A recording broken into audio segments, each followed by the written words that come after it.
Hello दोस्तों, कैसे हो आप सभी लोग। फिर से स्वागत है आपका आपके ही YouTube channel I paper classes में।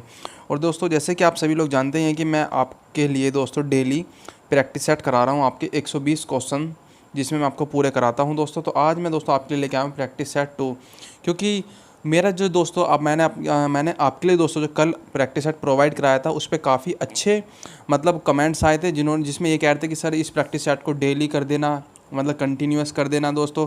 तो उन सभी भाइयों को मेरे लिए मैं अपनी तरफ से हार्टली थैंक यू कहना चाहूँगा, क्योंकि उन्होंने मुझे कमेंट्स किया कि सर इस तरीके के प्रैक्टिस है डेली लेके आइएगा।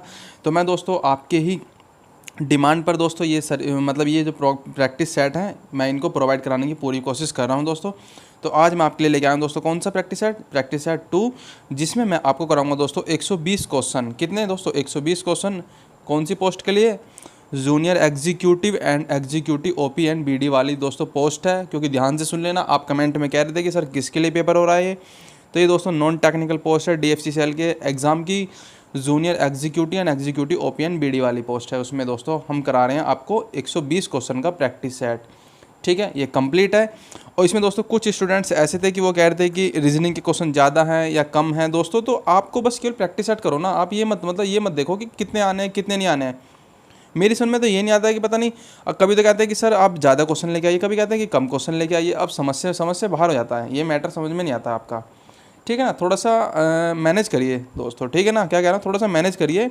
और अगर मैं कह रहा हूँ कि रीजनिंग के क्वेश्चन ज़्यादा तुमने पढ़े भी लिए, तो वो तुम्हारे लिए क्या मतलब नुकसान हो रहा है क्या उस चीज़ से? मुझे पहले ही बताइए, क्या उससे तुम्हें नुकसान हो रहा है क्या? अगर तुम रीजनिंग के क्वेश्चन ज़्यादा लगा लोगे, या फिर मैथ्स के क्वेश्चन ज़्यादा लगा लोगे, या फिर मार्केटिंग के क्वेश्चन ज़्यादा लगा लोगे, तो उससे आपका नुकसान हो जाएगा क्या?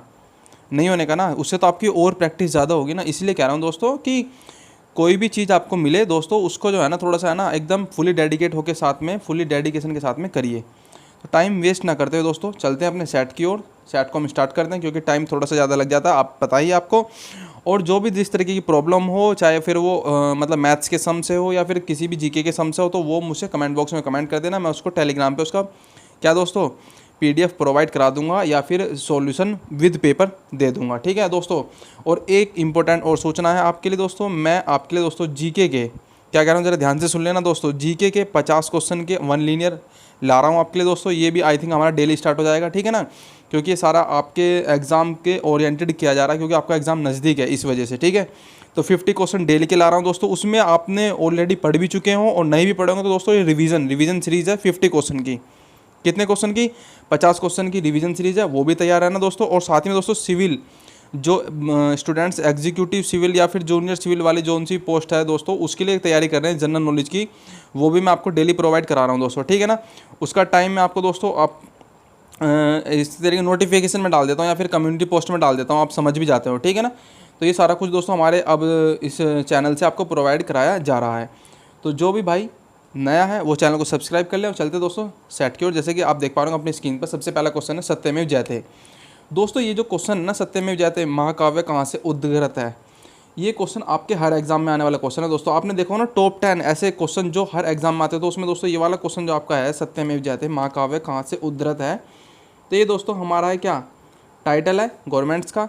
सत्यमेव जयते ये लिया गया दोस्तों कहाँ से? मुंडको उपनिषद से। कहाँ से लिया गया दोस्तों? मुंडको उपनिषद से ये हमारा टाइटल लिया गया है। ठीक है, नेक्स्ट आपकी स्क्रीन पर दोस्तों तारिक ए फिरोज शाही के लेखक कौन है? तारिक ए फिरोज शाही के लेखक कौन है? ऑप्शन ABCD आप देख पा रहे होंगे, जियाउद्दीन बर्नी, हसन निज़ामी, इसामी और इब्न बतूता। तो बताइए दोस्तों इसमें से कौन सा है? इसमें आपको जो जियाउद्दीन बर्नी दोस्तों, इसमें जो ना अलाउद्दीन खिलजी और जो उनको गुलाम वंश के तो होते हैं हमारे फिरोज शाह तुगलक, मोहम्मद बिन तुगलक, उसकी दोस्तों सारी की सारी इसमें कीर्तियाँ हैं। तो ये दोस्तों खुद एक तारिक ए फिरोज शाही, ये भी एक क्या रचना है, जिसमें अलाउद्दीन खिलजी ने दोस्तों किस तरीके से मार्केटिंग सिस्टम को लॉन्च किया था। समझ रहे हो ना दोस्तों, उन्होंने भी अपने टाइम पे एक मार्केटिंग में दोस्तों एक कर लगाया था। ठीक है ना, टैक्स लगाया था, वो किस तरीके से लगाया था सारा कुछ इसमें है। तो ये लिखी किसने है? जियाउद्दीन बर्नी ने। इब्न बतूता दोस्तों, मुझे बताइए इब्न बतूता कहाँ का निवासी था? मैं अगर आपसे पूछना चाहूँ कि इब्न बतूता कहाँ का निवासी था, आपको मुझे ये वाला क्वेश्चन बताना, इब्न बतूता कहाँ का निवासी था। ठीक है, नेक्स्ट चलते हैं दोस्तों टीपू सुल्तान। टीपू सुल्तान कहाँ के शासक थे? बताइए दोस्तों। टीपू सुल्तान हैदराबाद, मदुरई, मैसूर, विजयनगर, ये थे दोस्तों मैसूर के। ठीक है, एंग्लो इंडियन युद्ध हुए थे दोस्तों, उसमें दोस्तों चौथा युद्ध इनके बीच में ही लड़ा गया था। ठीक है ना, टीपू सुल्तान मैसूर के थे। नेक्स्ट क्वेश्चन है पृथ्वी पर कितने प्रतिशत ताज़ा जल उपलब्ध है? मोस्ट इंपॉर्टेंट क्वेश्चन हो जाता है ताज़ा जल। ठीक है। सबसे पहले मैं आपको बताऊँ दोस्तों कितने प्रतिशत उपलब्ध है। अगर देखा जाए तो 0.3% यानी कि 3% दोस्तों हमारे पास में दोस्तों ताज़ा जल उपलब्ध है। ठीक है, इस क्वेश्चन को दोस्तों मैं आपको पिन कर दूंगा क्योंकि ये क्वेश्चन मुझे लगता है कि आपके एग्जाम में आ जाएगा। ठीक है, ये क्वेश्चन आपके एग्जाम में आ जाएगा, मैं इसको और भी कुछ बता दूंगा आपके लिए। ठीक, नेक्स्ट देखते हैं दोस्तों, निम्नलिखित देशों में से किसकी सीमा अफगानिस्तान से नहीं मिलती है। देख लो दोस्तों कितना अच्छा क्वेश्चन है। इस टाइम पे अफगानिस्तान में ज़्यादा देख भी पा रहे होंगे, मोस्ट इंपॉर्टेंट क्वेश्चन बन जाता है ये वाला भी आपके लिए कि किस देश की सीमा अफगानिस्तान से। दोस्तों मैं क्या कहना चाह रहा हूँ कि अफगानिस्तान के मतलब आसपास की कंट्री कौन सी है, और प्लस वहाँ पे किसकी गवर्नमेंट थी, या फिर वहाँ पे कौन से प्राइम मिनिस्टर और प्रेसिडेंट जो भी थे दोस्तों, कुछ पढ़ लेना क्योंकि हो सकता है कि एग्ज़ाम में मिल जाए। क्योंकि अफगानिस्तान इस टाइम पे चर्चा में इसलिए कह रहा हूँ दोस्तों, क्योंकि क्या होता है दोस्तों जनरल नॉलेज पे वही क्वेश्चन ले जाते हैं दोस्तों जो क्या होते हैं जिनकी मतलब चर्चा ज़्यादा हो रही होती है, जो पब्लिसिटी में ज़्यादा रहते हैं। ठीक है ना, तो कौन सी कंट्री दोस्तों जो अफगानिस्तान से मिलती है, आप ऑलरेडी जानते ही होंगे, रूस एक कंट्री ऐसी है दोस्तों, रसिया, जिसकी सीमा अफगानिस्तान से नहीं मिलती है। ठीक है, बाकी इन तीनों की मिलती है। ठीक, नेक्स्ट आपकी स्क्रीन पर है दोस्तों क्वेश्चन नंबर 6, निम्नलिखित में से किस भारतीय पर्वत की चोटी ऊंचाई में सबसे कम है। इन चारों में से सबसे कम ऊंचाई किसकी है, तो दोस्तों बताइए ज़रा मुझे देख के, कंचनजंगा, नंदा देवी पर्वत, कॉमेट या मुकुट पर्वत। तो दोस्तों इसकी सबसे ज़्यादा हाइट है। ठीक है, हमारे यहाँ पे दोस्तों सबसे ऊंची हाइट किसकी है, कंचनजंगा की है, कि K2 और माउंट एवरेस्ट, K2 और कंचनजंगा। अगर एक क्रम देखा जाए तो माउंट एवरेस्ट, K2 और कंचनजंगा, फिर उसके बाद में आती है हमारी दोस्तों नंदा देवी पर्वत। कौन कौन से, नंदा देवी पर्वत। इस तरीके से आपके 4 हो जाएंगे दोस्तों। ठीक है, फिर आई थिंक फिर कॉमेट है, फिर मुकुट पर्वत है। तो इसमें यहाँ पे दोस्तों आपका आंसर हो जाएगा कौन सा, मुकुट पर्वत। ठीक, नेक्स्ट आपकी स्क्रीन पर दोस्तों क्या है, निम्नलिखित में से किस क्रांति ने तिलहनों के उत्पादन में वृद्धि उत्पन्न की थी। तो तिलहनों के उत्पादन में दोस्तों किसके उत्पादन में दोस्तों, तिलहन के उत्पादन में कौन सी क्रांति थी दोस्तों। सबसे पहले आपको बताऊंगा ये क्रांति थी आपकी पीली क्रांति। पीली क्रांति किससे संबंधित है दोस्तों, तिलहनों से संबंधित है। और ये दोस्तों कब आती है, जब हम क्या होता है, क्या है दोस्तों, ये जो थी आपकी हरित क्रांति 19 आई थिंक कब आती है दोस्तों हरित क्रांति भारत में, 1967 टाइम पीरियड है दोस्तों, उस टाइम पे आती है। ठीक, तो ये था दोस्तों हमारा हरित क्रांति, और इसमें था आपका आंसर पीली का कौन सा दोस्तों, तिलहन। नेक्स्ट आपकी स्क्रीन पर दोस्तों 8वां क्वेश्चन है आपका, खाद्यान्नों का न्यूनतम समर्थन मूल्य, मिनिमम बेस प्राइस, न्यूनतम समर्थन मूल्य प्रतिवर्ष कौन घोषित करता है। इसका आंसर दोस्तों ABCD के आप मुझे बताइए कौन सा हो जाएगा, राष्ट्रीय कृषि आयोग, राज्य सरकार, कृषि लागत एवं मूल्य आयोग, उपयुक्त में से कोई नहीं। तो बताइए दोस्तों कौन सा आंसर हो जाएगा, क्वेश्चन नंबर 8 इसमें हो जाएगा दोस्तों आपका कृषि लागत एवं मूल्य आयोग। ठीक है, न्यूनतम समर्थन मूल्य कौन लागू करता है दोस्तों, कृषि आयोग एवं मूल्य आयोग। आपको मुझे बताना है दोस्तों कृषि मंत्री कौन है, एट प्रेजेंट में कृषि मंत्री कौन है। ठीक है ना, मुझे बताइएगा दोस्तों कमेंट में। आगे चलते हैं दोस्तों, आगे आप अपनी स्क्रीन पर देख भी पा रहे हो क्वेश्चन क्या है दोस्तों, निम्नलिखित में से किसने सबसे पहले 1935 में संविधान सभा का सुझाव प्रस्तावित किया था। तो दोस्तों मुझे ये वाला क्वेश्चन आप स्क्रीन पर देख भी पा रहे हो क्या है, निम्नलिखित में से किसने सबसे पहले 1935 में संविधान सभा का सुझाव जो आया था उसका प्रस्तावित किया था। तो देखते हैं दोस्तों ऑप्शन क्या क्या है, बताइए दोस्तों किसने सबसे पहले संविधान सभा का सुझाव का प्रस्तावित किया था। ऑप्शन ABCD आपकी स्क्रीन पर है। Option A Nehru, Gandhi, JP Narayan या फिर MN रॉय। तो इसका आंसर हो जाएगा दोस्तों कौन सा, MN रॉय। ठीक है, इन्होंने सबसे पहले 1935 में दोस्तों क्या था, संविधान सभा का प्रारूप जो तो तैयार करके यानी कि सुझाव जो आया था वो MN रॉय के ही माइंड में आया था। ठीक है, श्री रामनाथ कोविंद भारत के कौन से मतलब राष्ट्रपति हैं। श्री रामनाथ कोविंद जो एट प्रेजेंट में दोस्तों प्राइम मिनिस्टर प्रेसिडेंट हैं वो कौन से मतलब नंबर के हैं, 14, 11, 12, 13। बताइए दोस्तों इस क्वेश्चन का आंसर आप मुझे कमेंट बॉक्स में दे देना। ठीक है, फास्टली कमेंट करिए और मुझे बताइए इसका कौन सा आंसर हो जाएगा। अब आगे देखते हैं दोस्तों 11वें नंबर का क्वेश्चन है, दूध की शुद्धता मापने के लिए कौन से उपकरण का प्रयुक्त किया जाता है। दूध की दोस्तों प्योरिटी नापने के लिए दोस्तों हम कौन से इनमें से कौन से प्रयुक्त उपकरण, तो किसका दोस्तों उपकरण, ठीक है ना, कौन से टूल्स का हम इसमें से यूज़ करते हैं, लैक्टोमीटर, बैरोमीटर, हाइड्रोमीटर, हाइग्रोमीटर। तो ये हो जाएगा दोस्तों लैक्टोमीटर। लैक्टोमीटर की हेल्प से हम दोस्तों दूध की शुद्धता नापते हैं। अगर मैं आपको बताऊं दोस्तों बैरोमीटर से क्या करते हैं, तो वायु की आर्द्रता, बैरोमीटर से नापते हैं क्या करते हैं दोस्तों, वायु की आर्द्रता। वायु की आर्द्रता, अगर वायु की आर्द्रता है दोस्तों, ह्यूमिडिटी नापते हैं दोस्तों किससे, इससे। और अगर हाइड्रोमीटर की बात की जाए तो दोस्तों इससे क्या नापते हैं, जल का घनत्व, जल का घनत्व। और हाइग्रोमीटर से क्या नापते हैं दोस्तों, आप मुझे बताइए कि हाइग्रोमीटर से क्या नापते हैं। ठीक है, मैंने आपको 1 2 3 बताए, आप मुझे चौथे नंबर का जो डी ऑप्शन है इसका आंसर मुझे बताइए दोस्तों क्या हो जाएगा, ठीक है। नेक्स्ट, इलेक्ट्रॉन की खोज किसने की थी? क्वेश्चन नंबर 12 बहुत ईजी है, आप मुझे बता देना, ठीक है। नेक्स्ट, अंगूर की खेती करने या फिर संवर्धन निम्नलिखित में से किस नाम से जाना जाता है? ये मैंने कल आपको बताया था, ये भी मुझे कमेंट बॉक्स में आंसर चाहिए इसका भी, ठीक है। नेक्स्ट, वैश्विक धन, ये दोस्तों करंट अफेयर से आपका क्वेश्चन है। वैश्विक धन ग्लोबलाइजेशन दोस्तों उसके बिहाफ पे क्वेश्चन है। वैश्विक धन प्रेषण पर जारी वर्ल्ड बैंक की रिपोर्ट के अनुसार 2020 में सबसे बड़ा प्राप्तकर्ता देश है कौन सा दोस्तों? वैश्विक धन प्रेषण सबसे बड़ा प्राप्तकर्ता देश कौन सा? इनमें से ऑप्शन ABCD के अनुसार दोस्तों भारत, चीन, संयुक्त राज्य अमेरिका या रूस। तो इसका आंसर दोस्तों, ये करंट अफेयर्स का क्वेश्चन है, सबसे पहले तो मैं आपको बता दूं, और इसका आंसर हो जाएगा आपका भारत, जिसने सबसे ज़्यादा दोस्तों क्या किया था, प्राप्त किया था वैश्विक धन प्रेषण को, ठीक है ना, भारत, ठीक। नेक्स्ट, मिशन ऑक्सीजन आत्मनिर्भरता, मिशन ऑक्सीजन आत्मनिर्भरता किस राज्य सरकार ने ये योजना शुरू की है? क्वेश्चन नंबर 15, मिशन ऑक्सीजन आत्मनिर्भरता किस राज्य सरकार ने शुरू किया है? ये दोस्तों जो प्रोजेक्ट है या फिर प्लान या फिर ये योजना है, ये किया है दोस्तों किसने? बताइए दोस्तों इसका आंसर क्या हो जाएगा? ये है महाराष्ट्र। किसने किया दोस्तों? महाराष्ट्र ने ये वाली जो मिशन ऑक्सीजन आत्मनिर्भरता योजना लॉन्च की है। अगर मैं आपको बताऊं दोस्तों, उत्तर प्रदेश ने कौन सी लॉन्च की थी? आप मुझे बताना कमेंट बॉक्स में, उत्तर प्रदेश ने कौन सी योजना लॉन्च की थी दोस्तों? कोविड-19 से रिलेटेड, कोविड-19 से रिलेटेड, ठीक है ना। 5T टेस्ट दोस्तों दिल्ली ने स्टार्ट की थी। 5T टेस्ट दिल्ली में सबसे पहला प्लाज्मा बैंक भी खुला गया था, ठीक है ना। प्लाज्मा बैंक भी सबसे पहले कहाँ पे खोला गया था दोस्तों? दिल्ली में, ठीक। जो मुझे लगेगा कि आपको इंपॉर्टेंट है मैं आपको बताऊंगा जरूर, ठीक है ना। नेक्स्ट दोस्तों, यहाँ से आपके हो जाते हैं स्टार्ट क्या? मैथ्स के क्वेश्चन। कौन से दोस्तों? मैथ्स के क्वेश्चन यहाँ से स्टार्ट हो जाते हैं। आप देख भी पा रहे होंगे क्या है दोस्तों क्वेश्चन, कि 75382 यानी कि इस संख्या को 33 से विभाजित करने पर शेषफल ज्ञात कीजिए। आप इसको डिवाइड कर लेना दोस्तों, आसानी से क्वेश्चन हो जाएगा, ठीक है। इसे आप खुद कर लेना, ये हो जाएगा आपका आसानी से। इसका आंसर आ रहा होगा आई थिंक 10, ठीक है ना। जब आप 33 से डिवाइड करोगे तो शेषफल बचेगा, जो रिमाइंडर बचेगा ना वो आपका आंसर हो जाएगा, ठीक है। नेक्स्ट 17 नंबर का क्वेश्चन है दोस्तों। 17 नंबर के क्वेश्चन में क्या कह रहे हैं दोस्तों, जरा ध्यान से देखना, कि किसी दो अंकों की संख्या है दोस्तों, और उसके अंकों को उलट कर, यानी कि उनको दोस्तों क्या करना है? उलट कर लिखने पर बनी संख्या का योगफल सदैव किससे विभाजित होगा? इसमें से ऑप्शन ये दोस्तों मोस्ट इंपॉर्टेंट क्वेश्चन हो जाता है आपके एग्जाम के पर्पज से ये क्वेश्चन, ठीक है ना। क्योंकि दोस्तों एक अलजेब्रा का क्वेश्चन हो जाता है, नंबर सिस्टम का मोस्ट इंपॉर्टेंट हो जाता है। इसको मैं बताऊंगा आपको कैसे करना है दोस्तों, ठीक है। पहले एक बार देख लीजिए क्वेश्चन में क्या कह रहा है,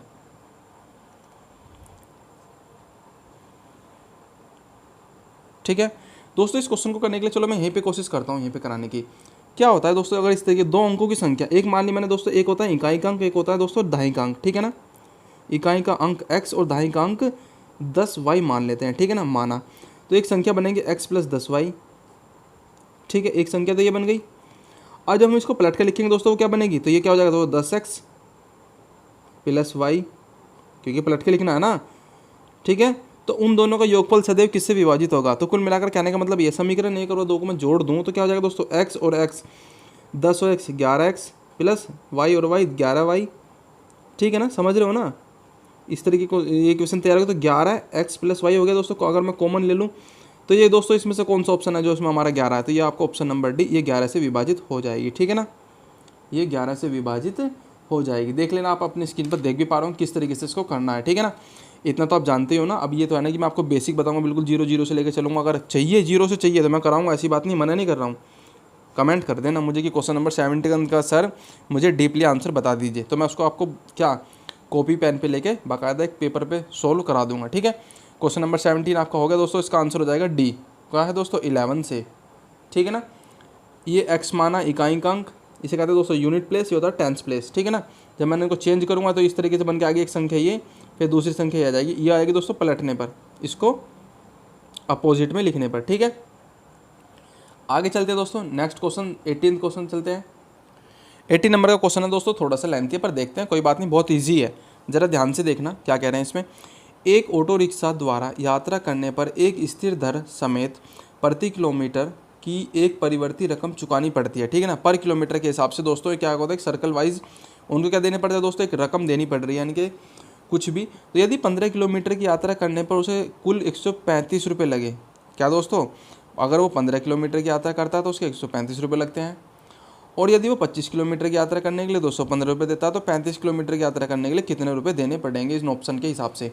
तो बताइए दोस्तों, इस तरह के क्वेश्चन को करने के लिए हम क्या कर लेते हैं। अगर हम मान लें दोस्तों कि एक स्थिर दर समेत प्रति किलोमीटर की यात्रा एक परिवर्ती रकम चुकानी पड़ती है। मान लें दोस्तों वो हर एक्स रुपये पर किलोमीटर के हिसाब से देता है, ठीक है ना, पर किलोमीटर के हिसाब से। अगर एक्स रुपये पर किलोमीटर के हिसाब से वो चलता है और प्लस वाई रुपये पर किलोमीटर के हिसाब से क्या करता है वो अगर देता है।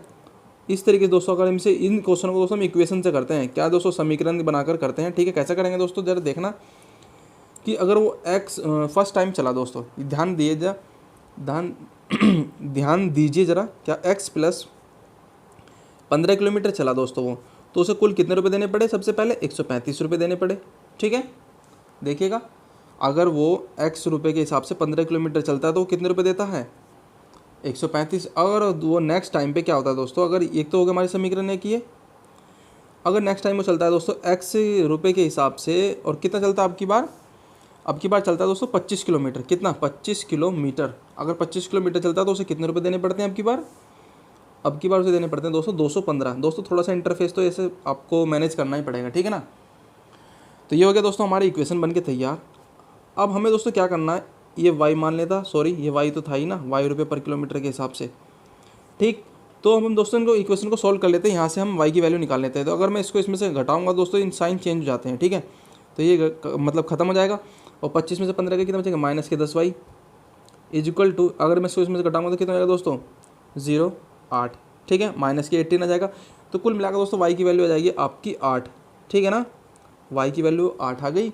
वाई की वैल्यू कोई सी भी इक्वेशन में रख लो दोस्तों, तो कितना हो जाएगा, एक्स की वैल्यू कितनी जाएगी, 15 8 120, यानी कि 135 माइनस के 120 कितना हो जाएगा, इसका आंसर आ जाएगा दोस्तों आपका 15। एक्स की वैल्यू कितनी आ गई, 15, और वाई की वैल्यू आ गई आपकी 8, ठीक है। समझ में आ गया। अब दोस्तों क्या कह रहा है, 35 किलोमीटर की यात्रा करने के लिए, 35 किलोमीटर की, कितने किलोमीटर की दोस्तों, एक्स प्लस 35 वाई, ये इक्वेशन बनी आपकी लास्ट में आके। तो एक्स कितना है 8, सॉरी 15 प्लस 35 गुना 8, ठीक है ना, 15 प्लस 35 गुना 8, तो 8 पंजे 40, 4 8 या 24 और 4 कितना हो गया दोस्तों, 28। तो ये जाएंगे दोस्तों 295, कितना जाएंगे दोस्तों, 295। इस तरीके से दोस्तों ये क्वेश्चन हो गया हमारा कौन सा, ऑप्शन नंबर डी। आपको समझाने में थोड़ा सा टाइम लग गया, वरना ये इजी था, ठीक है ना, ये बहुत ज़्यादा इजी था, क्योंकि इक्वेशन बना कर हम डायरेक्ट भी कर सकते थे इसको, पर आपको समझाना भी तो है। कोई बात नहीं दोस्तों, सब आप ही के लिए ही हो रहा है। नेक्स्ट क्वेश्चन आपकी स्क्रीन पर है दोस्तों, क्वेश्चन नंबर 19। 8 रुपये 8 पैसे को दर्शाने के लिए दशमलव अभिव्यक्ति क्या होगी। तो मतलब 8 रुपये 8 पैसे आपको अगर इस तरीके से लिखना हो तो दोस्तों इसमें से कौन सा ऑप्शन हमारा सही हो जाएगा।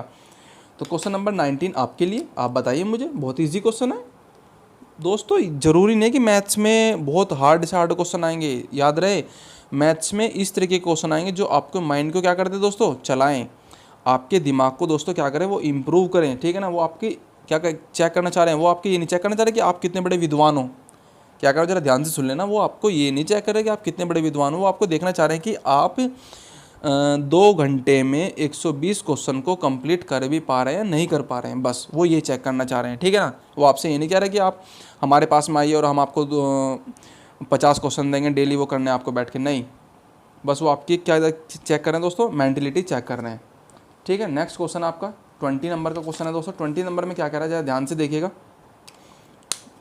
यदि 1.5 एक्स इजकल टू 0.04 वाई है, यदि इस तरीके का इक्वेशन है तो ये वाला हमें मान ज्ञात करना है। किस तरीके से करते हैं दोस्तों इस क्वेश्चन को, जरा ध्यान से देखिएगा, हम इन क्वेश्चनों को कैसे करते हैं।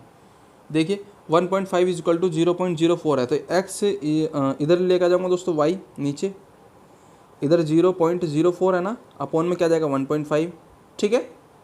इस पॉइंट से पॉइंट को आप काट लेना, तो कुल मिलाकर दोस्तों क्या हो जाएगा हमारा, एक पॉइंट नीचे आ जाएगा, कुल मिलाकर ये हो जाएगा दोस्तों हमारा कितना, 2 0, 1 0 से 1 0 कट गई, हाँ जी, तो 4/150, 2/75, ठीक है ना, ये आ गया 2/75 एक्स अपॉन में वाई। अब देखिएगा दोस्तों क्या है equation, y minus k x upon m y plus x, y minus k x upon m y plus x का मान हमें ज्ञात करना है। ये इस तरीके का दोस्तों इंटरफेस दिया हुआ है इन्होंने, तो ऊपर वाई है और नीचे क्या है दोस्तों, Y minus x upon m y plus x. अगर मैं इसको उल्टा कर दूँ दोस्तों तो वाई अपॉन एक्स कितना आ जाएगा दोस्तों, 75/2, ठीक है ना। वाई अपॉन एक्स अगर मैं इसको उल्टा कर दूँ तो 75/2, एक बार x ऊपर से घटा दूँ, एक बार x नीचे जोड़ दूँ, इसे कहते हैं दोस्तों हम कौन सा, कॉम्पोडेंडो डिविडेंडो, यानी कि योगांतरानुपात। योगांतरानुपात होता है दोस्तों, ठीक है ना, अनुपात, ठीक। इसे कहते हैं दोस्तों कॉम्पोडेंडो और डिविडेंडो। किस तरीके से, x ऊपर ले जाके घटा देना है y माइनस एक्स, इससे x को नीचे जोड़ देना y में, तो ये y प्लस एक्स। तो 75 ऊपर जब ले जाऊँगा दोस्तों कितने हो जाएंगे ये, इसमें से 73, नीचे ले आऊँगा दोस्तों 77, तो 73/77 हो जाएगा आपका आंसर, ठीक है। समझ में आया? समझ में आया तो दोस्तों लाइक ज़रूर कर देना, ठीक है ना। समझ में आ गया हो तो लाइक ज़रूर कर देना, और आपका आंसर हो गया दोस्तों ऑप्शन नंबर ए, ठीक है ना, 73/77, ठीक है। ये देख लीजिए, ये ठीक है ना। आगे समझ में, नेक्स्ट चलते हैं दोस्तों क्वेश्चन नंबर 21। क्वेश्चन नंबर 21 बहुत ईजी है, आप कर लेना दोस्तों, बोर्ड मास वाले फॉर्मूले से करना है। अगर नहीं समझ में आ रहा तो मुझसे पूछ लेना, बोर्ड मास वाले फॉर्मूले से इसको करना है, ठीक है। इसका मैं आपको आंसर भी नहीं बता रहा हूँ, आप करिए पहले इस क्वेश्चन को, ठीक है ना, आप करिए, इसका आंसर मैं आपको बता दूंगा, ठीक है ना, पिन कर दूंगा दोस्तों मैं इसका आंसर क्वेश्चन नंबर 21 का। बस एक बार मुझे कमेंट कर देना, 50 मीटर का 30% कितना होता है, 50 मीटर का 30%, बताओ कितना हलवा क्वेश्चन है। इससे हलवा क्वेश्चन नहीं आ सकता आपके एग्ज़ाम में, बताइए मुझे।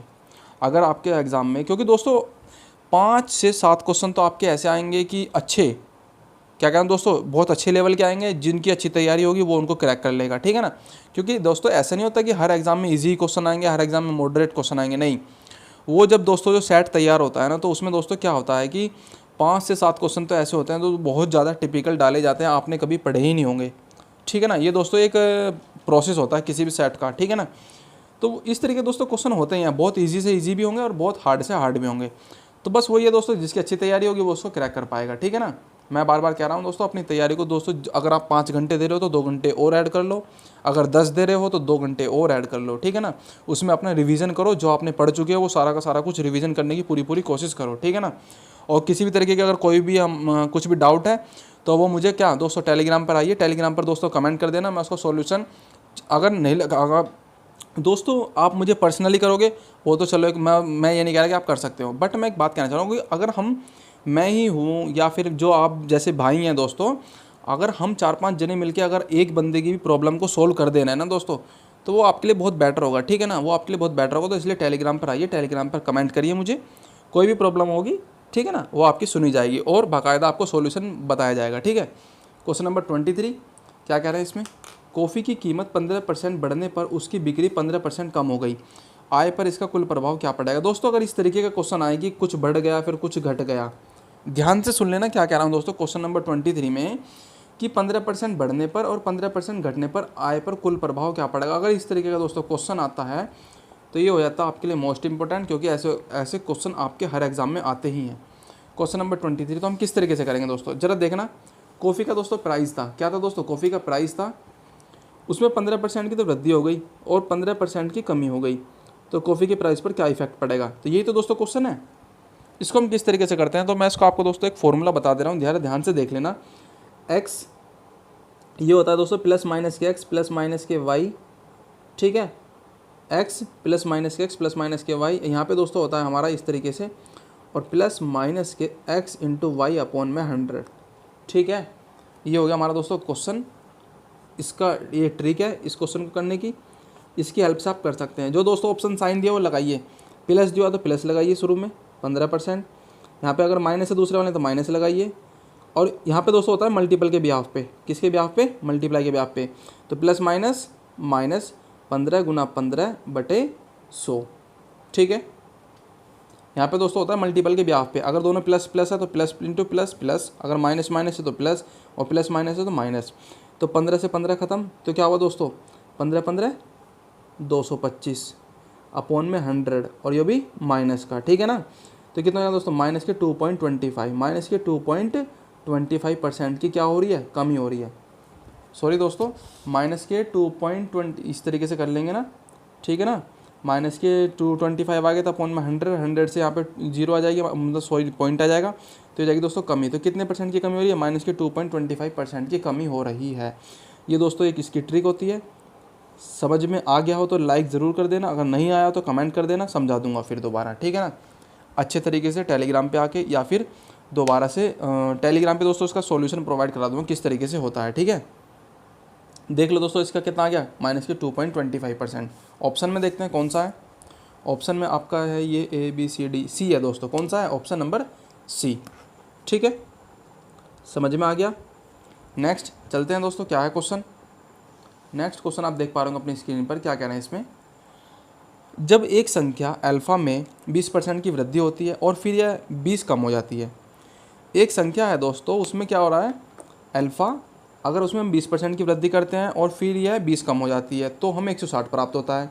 और यदि हम संख्या अल्फ़ा में 20% की कमी होती है और 20 की वृद्धि होती है तो हमें क्या प्राप्त होगा। तो दोस्तों इस तरीके का क्वेश्चन है। इसको देखिए दोस्तों किस तरीके से करते हैं, ज़रा ध्यान से देखिएगा। पहले तो मैं ही बताऊँगा आपको इस क्वेश्चन को, थोड़ा सा इंटरफेस थोड़ा सा आएगा दोस्तों, जो उसको मैनेज कर लेना। एक संख्या अल्फ़ा है, अल्फ़ा में अगर मैं 20% की वृद्धि करूँगा तो क्या हो जाएगा दोस्तों, 20% का मैं फ्रैक्शन तोड़ूंगा तो 5 से 6 क्या हो जाएगा दोस्तों, 5 से 6 हो जाएगा ना। 20 पंजे 100, समझते हो ना इतना। तो 20% कितना होता है, 5/6, 20 पंजे 100, सॉरी 1/5। और जब ये बढ़ेगा तो कितना हो जाएगा दोस्तों, 6/5, ठीक है ना। 1/5 जब ये बढ़ेगा तो 5 और 1 6/5। और फिर ये 20 कम हो जाती है, माइनस की 20 कम हो जाती है तो हमें 160 प्राप्त होता है। समझ में आ गया। आगे यदि हम क्या करते हैं दोस्तों, यदि हम अल्फ़ा में 20% की कमी करते हैं, 20% यानी कि 5 से क्या हो जाएगी दोस्तों, 4 हो जाएगी। तो इसमें 20 की वृद्धि होती है तो हमें क्या प्राप्त होगा। कहने का मतलब इनका ये है क्वेश्चन का, ये है दोस्तों क्वेश्चन, ठीक है। तो देखिएगा समीकरण एक से मैं इसको पहले सोल्व आउट करता हूँ, अल्फ़ा की वैल्यू निकाल के इसमें रख दूंगा, वो आंसर आ जाएगा। देखिएगा 20 इधर जाएगा दोस्तों, कितना जाएंगे, 6 अल्फ़ा अपॉन में 5 इक्वल टू 160 और 20 180, ठीक है 180। अगर मैं इसे डिवाइड करता हूँ दोस्तों, 6 या 18 30, अल्फ़ा की वैल्यू आ गई 30 पंजे 150। कितने आ गए दोस्तों, अल्फ़ा की वैल्यू 150 आ गई, ठीक है। अल्फ़ा की वैल्यू 150 आ गई तो इसमें रख दूँगा दोस्तों 4 × 150 अपॉन में 5 प्लस के 20, 5 से 30, 30 चौका 120 प्लस 20 इक्वल टू 140। ये आ गया आपका आंसर। कितना आया दोस्तों, 140। इस तरीके से कर सकते हैं, बहुत ईजी है, 1 सेकंड भी नहीं लगी इसको करने में। और उसका आंसर हो गया दोस्तों ऑप्शन नंबर बी। क्या हो गया, ऑप्शन नंबर बी। इस तरीके का क्वेश्चन है दोस्तों, मैथ्स के कितने इजी क्वेश्चन है, समझ में आ रहे हैं। क्या करें, जरा ध्यान से बता देना दोस्तों, समझ में आ रहे हैं कि नहीं आ रहे हैं। एक बार मुझे यहाँ पे बताइए कमेंट में कि सर समझ में आ रहे हैं, ठीक है। तो यस लिख देना, अगर नहीं समझ में आ रहा है तो दोस्तों नो लिख देना, ठीक है ना। नेक्स्ट चलते हैं। नेक्स्ट क्वेश्चन क्या कह रहा है, ध्यान से देखना। क्वेश्चन नंबर 25 है, आपकी स्क्रीन पर है। एक संख्या 55 से उतनी ही बड़ी है जितनी कि वह 79 से छोटी है। एक संख्या दोस्तों इनमें से ऐसी है जो 55 से उतनी ही बड़ी है दोस्तों जो 79 से छोटी है। या तो आप इसको चाहो दोस्तों ऑप्शन से भी कर लो, ठीक है, या फिर मैं आपको बता दे रहा हूँ दोस्तों, अगर इस तरीके का क्वेश्चन हो तो इनका एवरेज निकाल लिया करो। क्या कह रहा हूँ, एवरेज निकाल लिया करो, औसत, ठीक है ना। अगर इस तरीके का क्वेश्चन आए तो एवरेज निकालो। देखना एक संख्या ऐसी है दोस्तों, माना वो संख्या क्या है, अल्फ़ा है। एक संख्या 55 से उतनी ही बड़ी है। देखिएगा अभी मैं बता रहा हूँ दोस्तों इंटरफेस थोड़ा सा, जितनी वे 79 से छोटी है, ठीक है ना। देखिएगा मानव संख्या अल्फ़ा है, वो संख्या 55 से उतनी ही बड़ी है। ये बड़ी का साइन होता है, समझते हो ना, ग्रेटर देन, सॉरी बड़ी वही लिख दिया, सॉरी। और ये उतनी ही छोटी है 79 से। अगर दोस्तों इस तरीके का क्वेश्चन आए तो मैं क्या कर रहा हूँ दोस्तों, ये मिड वैल्यू आ गई ना, मिड वैल्यू आ गई तो इन दोनों को जोड़िए, वो आ जाएगी इसकी दस्तक। देखिएगा 55 और 79 में कितने जाएंगे, 4 13, ठीक है ना, बटे 2 67 आ गया ना। तो इसमें कौन सा ऑप्शन हो जाएगा आपका, 67, ऑप्शन नंबर डी 25। समझ में आ गया। नेक्स्ट क्वेश्चन है, ये आपकी स्क्रीन पर है। दो प्राकृतिक संख्याओं का अंतर 4 है, दो प्राकृतिक संख्याओं का अंतर 4 है और उनके व्युत्क्रम का अंतर 1/8 है। तो संख्याओं का योगफल क्या है, संख्याओं का योगफल क्या है, जरा ध्यान से देखिएगा क्वेश्चन को। क्वेश्चन नंबर 26 बताइए दोस्तों किस तरीके से हो जाएगा ये क्वेश्चन। अगर मैं बताऊं दोस्तों, दो प्राकृतिक संख्याओं का अंतर 4 है और उनके व्युत्क्रम का अंतर 1/8 है, तो संख्याओं का योगफल क्या है। बताइए दोस्तों क्या है, इसमें हम क्या लगा सकते हैं। चलो ऐसा करिए, इसको मैं दोस्तों आपको समीकरण बना कर दे रहा हूँ। दो प्राकृतिक संख्याओं का अंतर, माना दो संख्याएं कौन कौन सी, एक ए है एक बी है, मान ली, ठीक है ना। कौन कौन सी दोस्तों, एक ए है और एक बी है। तो उनका अंतर कितना है दोस्तों, a minus b equal to तो 4 है। और उनके व्युत्क्रम का अंतर 1/a माइनस के 1/b इक्वल टू 1/8 है, ठीक है। एक समीकरण ये बन गई, एक समीकरण ये बन गई। आपको बताना है दोस्तों a प्लस बी का मान। ए प्लस बी का मान। करिए दोस्तों, किस तरीके से कर सकते हो आप, नहीं होगा तो मुझे बता देना, मैं आपको बता दूंगा, ठीक है ना। क्वेश्चन नंबर 26 आपके लिए, यहाँ तक मैंने कर दिया, आगे आप करिए, ठीक है। नेक्स्ट, ठीक है ना। अब देखिए दोस्तों क्वेश्चन नंबर 27, कौन सा दोस्तों, question number 27 most important question हो जाता है, क्योंकि इस तरीके का क्वेश्चन भी हो सकता है कि आपके एग्जाम में आ जाए, ठीक है। क्वेश्चन नंबर 27, इनमें से कौन सी संख्या सबसे बड़ी है, या ये है या फिर ये। बताइए दोस्तों, इसमें से ऐसी कौन सी संख्या है जो सबसे बड़ी है।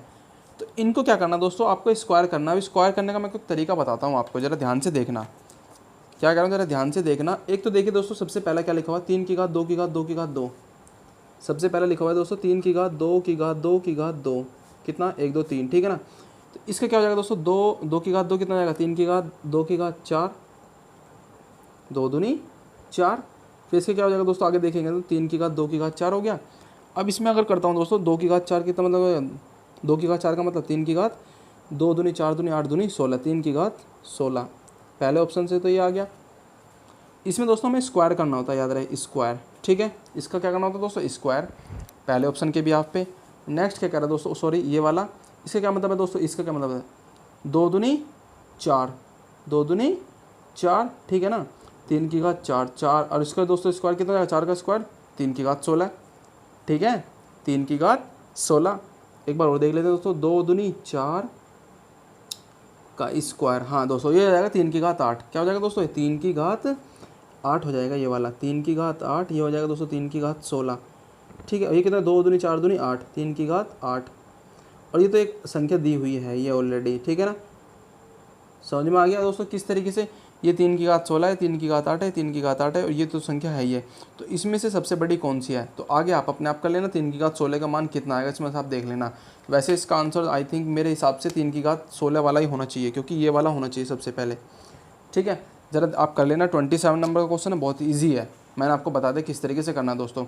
अगर इस तरीके से दोस्तों पावर है, इस इधर देख लेना, 2 की पावर 2 इंटू 2 इंटू 2 है, तो इनका मतलब है दोस्तों आपस में गुना कर लेना, ठीक है ना। अगर इस तरीके से दोस्तों 2 की पावर 2 की पावर 2 की पावर 2 इस तरीके से, तो पहले इसका स्क्वायर करो फिर गुना कर दो, ये हो गया एक इंटरफेस। और जो मैं बता रहा था आपको, 3 की घात 2 की घात 2 की घात 2 की घात 2, तो क्या रहा, पहले इसका स्क्वायर करो फिर इसका स्क्वायर करो फिर इसका स्क्वायर करो फिर इसका, फिर जो है ये बचा हुआ इसमें ये होता है। तो समझ में आ गया। 28, क्वेश्चन नंबर 28 बहुत इजी क्वेश्चन है, इससे हलवा क्वेश्चन नहीं हो सकता आपकी सीरीज़ का। 28, इससे हलवा क्वेश्चन नहीं हो सकता भाइयों। 28 क्या कह रहा है दोस्तों, √10 और √15 बराबर है, किसके बराबर है ज़रा बताइए मुझे।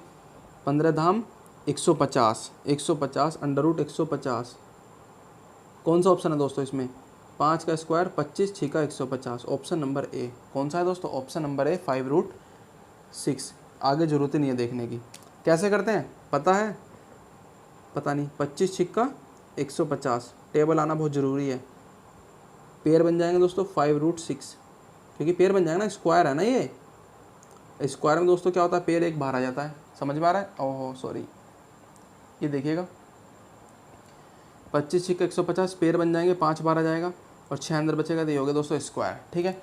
नेक्स्ट आपकी स्क्रीन पर है 29, कौन सा है दोस्तों 29।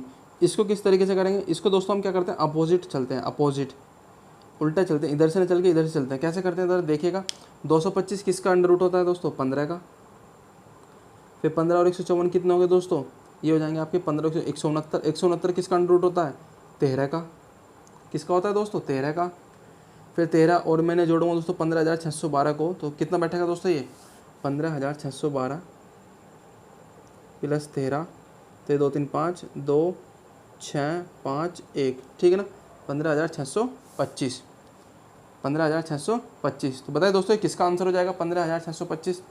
ये आ गया दोस्तों हमारा कितना, 3 2 5 2 15 6, ये आ गया। ये अंडर रूट बताना ये किसका अंडर रूट है, 15,625। तो ये दोस्तों हमारा किसका 125 का, किसका है 125, यानी कि ऑप्शन नंबर बी, ठीक है ना। आगे देखिएगा दोस्तों, नेक्स्ट क्वेश्चन नंबर 30। देखिए दोस्तों क्वेश्चन नंबर 30 क्या कह रहा है इसमें, 1 से लेकर 20 तक की बीच जो दोस्तों अभाज्य संख्या है उनका औसत क्या है।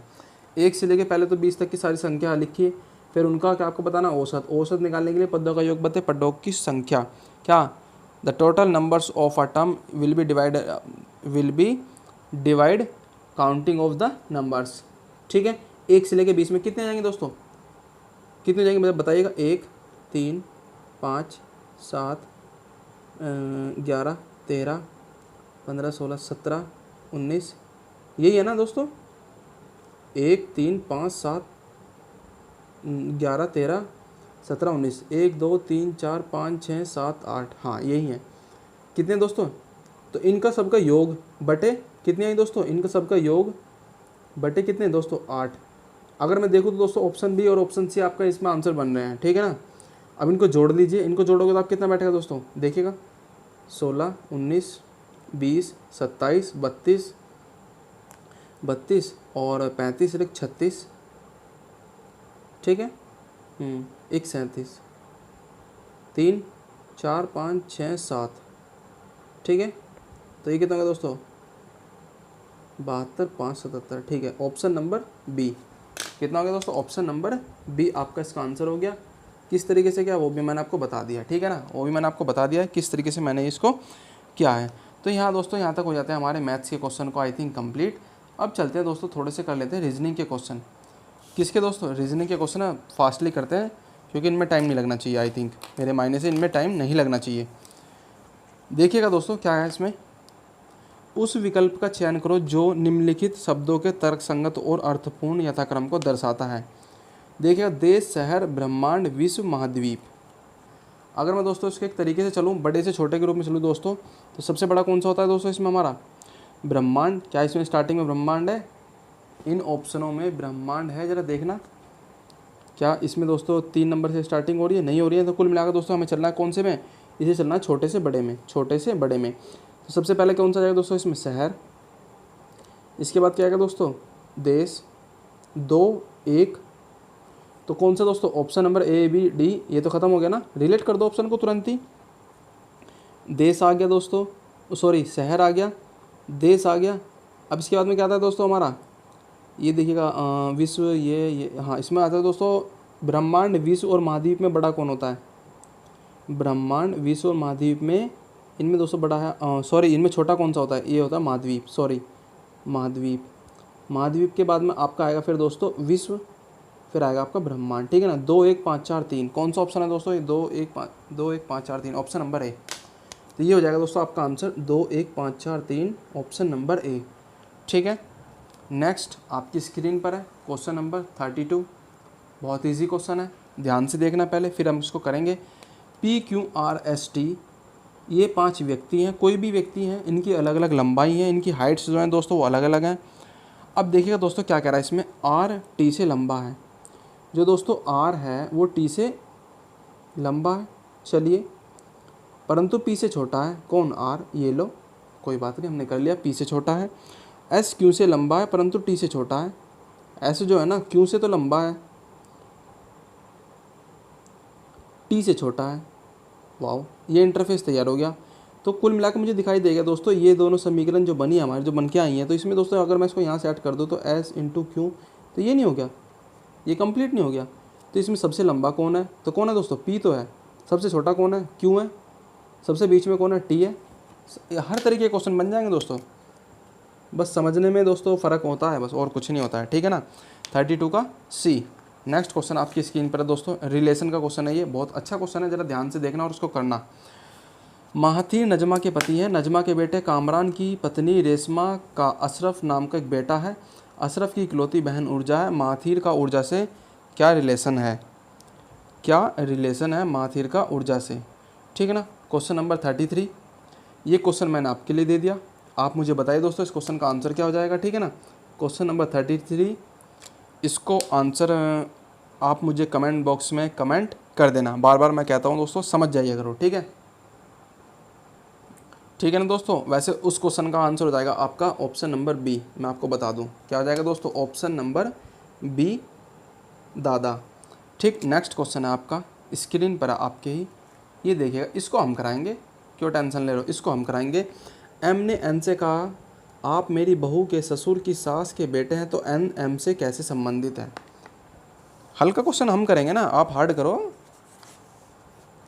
चलो देखिएगा, एम ने एन से कहा, दोस्तों एक एम है और एक एन है, इसने इससे कहा, एम ने एन से कहा कि जो आप है ना मेरी सास मेरी बहू, चलो दोस्तों ओह सॉरी कोई बात नहीं, इसको हम बीच में लिख लेते हैं क्योंकि थोड़ा सा, एम ने एन से कहा, ठीक है, कि आप जो है ना मेरी बहू, ठीक है, मेरी बहू के ससुर छिया, आप मेरी बहू के ससुर की सास, ससुर यानी कि क्या हो जाएगा दोस्तों, ससुर में कौन आ जाएंगे, खुद की सास, यानी कि ये अगर मैं देखूँ दोस्तों तो की सास, सॉरी देखे ज़रा देखते हैं दोस्तों, रुकिएगा ज़रा, चलिए देखते हैं, देखिएगा ज़रा, कि एम ने एन से कहा कि आप जो है ना मेरी बहू के ससुर, यानी कि इस इनका कोई मतलब इसका कोई ससुर भी होगा, ठीक है, ससुर, क्योंकि ये तो आपस में ये एक दूसरे आपस में बात कर रहे हैं ना, कि ये तो जो बहू है वो ससुर की सास के, मतलब इसकी कोई एक सास भी होगी, के बेटे हैं, ठीक है ना, के बेटे हैं कौन, एन। तो ये बहू दोस्तों किसकी होती है, बेटे की होती है। अब दोस्तों सास किसे कहते हैं दोस्तों, जो सास होती है, ससुर किसे कहते हैं, वो होती है दोस्तों कौन, पिताजी, ठीक है ना, यानी कि ये कौन हो जाएंगे दोस्तों, इनके पिताजी, ये ठीक है, ये हो जाएंगे पिताजी। तो अगर ये पॉजिटिव हैं तो दोस्तों ये नेगेटिव होंगे, ये क्या होगी दोस्तों, उसकी सास होगी, मान के चलिए, और इनके भी ससुर यानी कि ये सॉरी इनकी भी सास, यानी कि वो ये कौन है, ये इनकी बेटी है, तो ये कौन है दोस्तों, इसका बेटा है, समझ में आ गया। तो ये दोस्तों क्या है, ये कौन है, आपस में एक दूसरे के भाई बहन है, एन एम का क्या है दोस्तों, भाई है, यानी कि ऑप्शन नंबर डी। समझ में आ गया किस तरीके से किया, एम ने एन से कहा कि ये जो बहू है उनकी जो ससुर हैं उसकी जो सास है उसका बेटे हैं कौन, आप, एन से तो कह रहा है, इस तरीके से इंटरफेस बन के तैयार हुआ। देखिएगा ऑप्शन नंबर डी आपका आंसर हो जाएगा 34 का, एन एम का भाई है 35, क्वेश्चन नंबर 35। शेष तीनों में से मतलब ऑड एंड आउट ज्ञात करना आपको, इसमें बताइए दोस्तों किस तरीके से आप इस क्वेश्चन को करोगे, इस क्वेश्चन को किस तरीके से करोगे। देखिए दोस्तों 11, 120, 13, 168, 15, 256, 18, 324। अगर मैं दोस्तों देखा जाऊँ तो इसका स्क्वायर कितना होता है, 18 का स्क्वायर 324, -1 कर दो तो क्या हो जाएगा दोस्तों 323, 13 का स्क्वायर 169, -1 कर दो दोस्तों क्या हो जाएगा 168, 15 का स्क्वायर 225, -1 कर दो दोस्तों 224। तो यही है दोस्तों आंसर आपका, सिंपल सी बात है, मैं पता नहीं क्या इधर उधर भाग रहा था, समझ में आ गया क्या है, स्क्वायर कर दो उसका कम कर दो 1, समझ में आ गया। नेक्स्ट चलते हैं 36, क्या कह रहे हैं दोस्तों इस क्वेश्चन में, यदि किसी घड़ी में समय 12:15 है, कितने दोस्तों 12:15 बजे हैं और घंटे वाली सुई पूर्व की ओर, अच्छा अगर दोस्तों अगर देखा जाए तो इस तरीके से आपके 12:15 बजते हैं ना। अब जो दोस्तों इसमें हावर वाली सुई तो होती है, मिनट वाली सुई यही तो होती है, अब ये घंटे वाली सुई पूर्व की ओर हो, ओहो यानी कि ये इधर की तरफ हो, ये वाली इधर की तरफ हो, पूर्व की ओर हो, चलो हावर वाली सुई, तो ये वाली सुई कहाँ पर जाएगी दोस्तों, ये वाली तो नीचे आ जाएगी ना मिनट वाली सुई, तो ये दक्षिण दिशा में हो जाएगी, साउथ में। क्या पूछ रखा है, पूर्व की ओर इंगित करती है, तो मिनट वाली सुई के विपरीत, ओहो मिनट वाली सुई के विपरीत, यहाँ पे कौन सी डायरेक्शन है दोस्तों, ये है ना मिनट की सुई, इसके विपरीत में कौन सी डायरेक्शन है, ये है मिनट की सुई, तो इसके विपरीत में उत्तर कौन सा हो जाएगा, ऑप्शन नंबर डी। बहुत ईजी क्वेश्चन है, ठीक है। नेक्स्ट, अगर दोस्तों टेबल को ये लिखा जाता है, चेयर को ये लिखा जाता है, तो बेंच को क्या लिखा जाएगा। इनमें दोस्तों बनाते हैं रिलेशन, TABLE, क्या बनता है, टी और वी में कितने का अंतर है दोस्तों, TUV 2 का अंतर है, ए और ई में कितने का अंतर है दोस्तों, ए 1 पे आता है, DE पे आता है 5 पे, इसमें 4 का अंतर है दोस्तों, इसमें 4 का अंतर है, इसमें 2 का अंतर है। अगर मैं आपको बताऊं तो दोस्तों इस तरीके से जरा देखना, चलो कोई बात नहीं, यहाँ देखिएगा TABLE क्या लिखा जा रहा है, VEDNI, देखिएगा इसमें कितने का अंतर है, +2, TUV, इसमें कितने का अंतर है, +4, इसमें कितने का अंतर है, +2, इसमें भी +2, इसमें कितने का अंतर है, LMN EFGHI, इसमें 4 का अंतर है, 2 4 2 2 4, ठीक है ना, समझ में आ गया, समझ में आ गया। तो इसमें देखते हैं कौन सा हो जाएगा दोस्तों, BENC CH। अगर मैं इसके तरीके से चलूँ तो B में 2 जोड़ दूँ कितना जाएगा, BCD। और इसमें दोस्तों E में 4 जोड़ूँ कितना जाएंगे, E 5 पे होता है, 4 9 BDI हो जाएगा दोस्तों, ठीक है। ऐसे एक था, एक में 4 जोड़ूंगा तो 5 हो जाएगा, तो ऐसे इसमें 5 में 4 जोड़ 9 हो जाएगा। इसमें क्या हो जाएगा दोस्तों, 2 जोड़ूंगा तो NMKLMN OPDIP CDE। H में अगर 4 जोड़ूंगा दोस्तों, H होता है हमारा कितने पे, 8 पे, तो 12 N के L, ठीक है ना, DIPEL। देखते हैं ज़रा दोस्तों, EFGHI, ठीक है। तो H, हाँ जी, ये हो जाएगा दोस्तों आपका। इसमें अगर देखा जाए कि क्या है, इसमें ज़रा ध्यान से देखना। H वाले में इसमें क्या दोस्तों चलेंगे +4, इसमें कितने चलेंगे, +4 ही चलेंगे। BENCH तो DIPE और DIPF, DIPE ये भी ख़त्म, ये भी ख़त्म, ये भी ख़त्म। ऑप्शन नंबर सॉरी DIPE, ये आया था ना दोस्तों, ये हो जाएगा J, HGHI। क्या हो जाएगा दोस्तों, J हो जाएगा आपका इसमें, ये दोस्तों सॉरी, ये J हो जाएगा, ठीक है। ऑप्शन से भी रिलेट कर लो, ऑप्शन से भी रिलेट कर लेना, ठीक है। नेक्स्ट देखते हैं, आपकी स्क्रीन पर है। फाइट्स को ये लिखा जाता है, तो इसको क्या लिखा जाएगा, इसमें देखते हैं क्या इंटरफेस बन रहा है। FIGHTS। चलो इसमें तो बहुत मुझे लग रहा है इजी है, आई थिंक, देखता हूँ बस, जो मेरे माइंड में चला आई थिंक यही हो सकता है।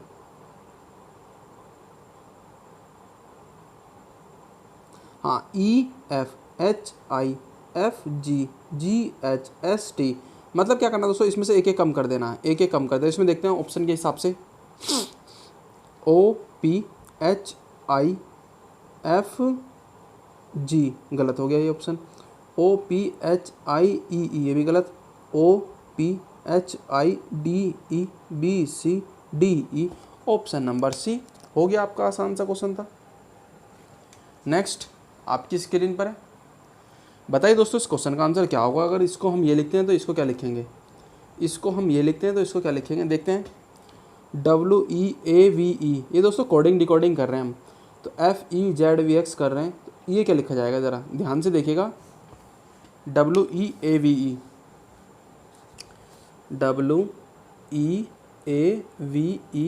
को यदि हम ये लिखते हैं FEZVX, ठीक है। तो पहले इनके दोस्तों इसमें रिलेशन बनाते हैं, इनमें क्या रिलेशन बनाएंगे, अगर हम देखा जाए क्या बना सकते हैं हम इसमें।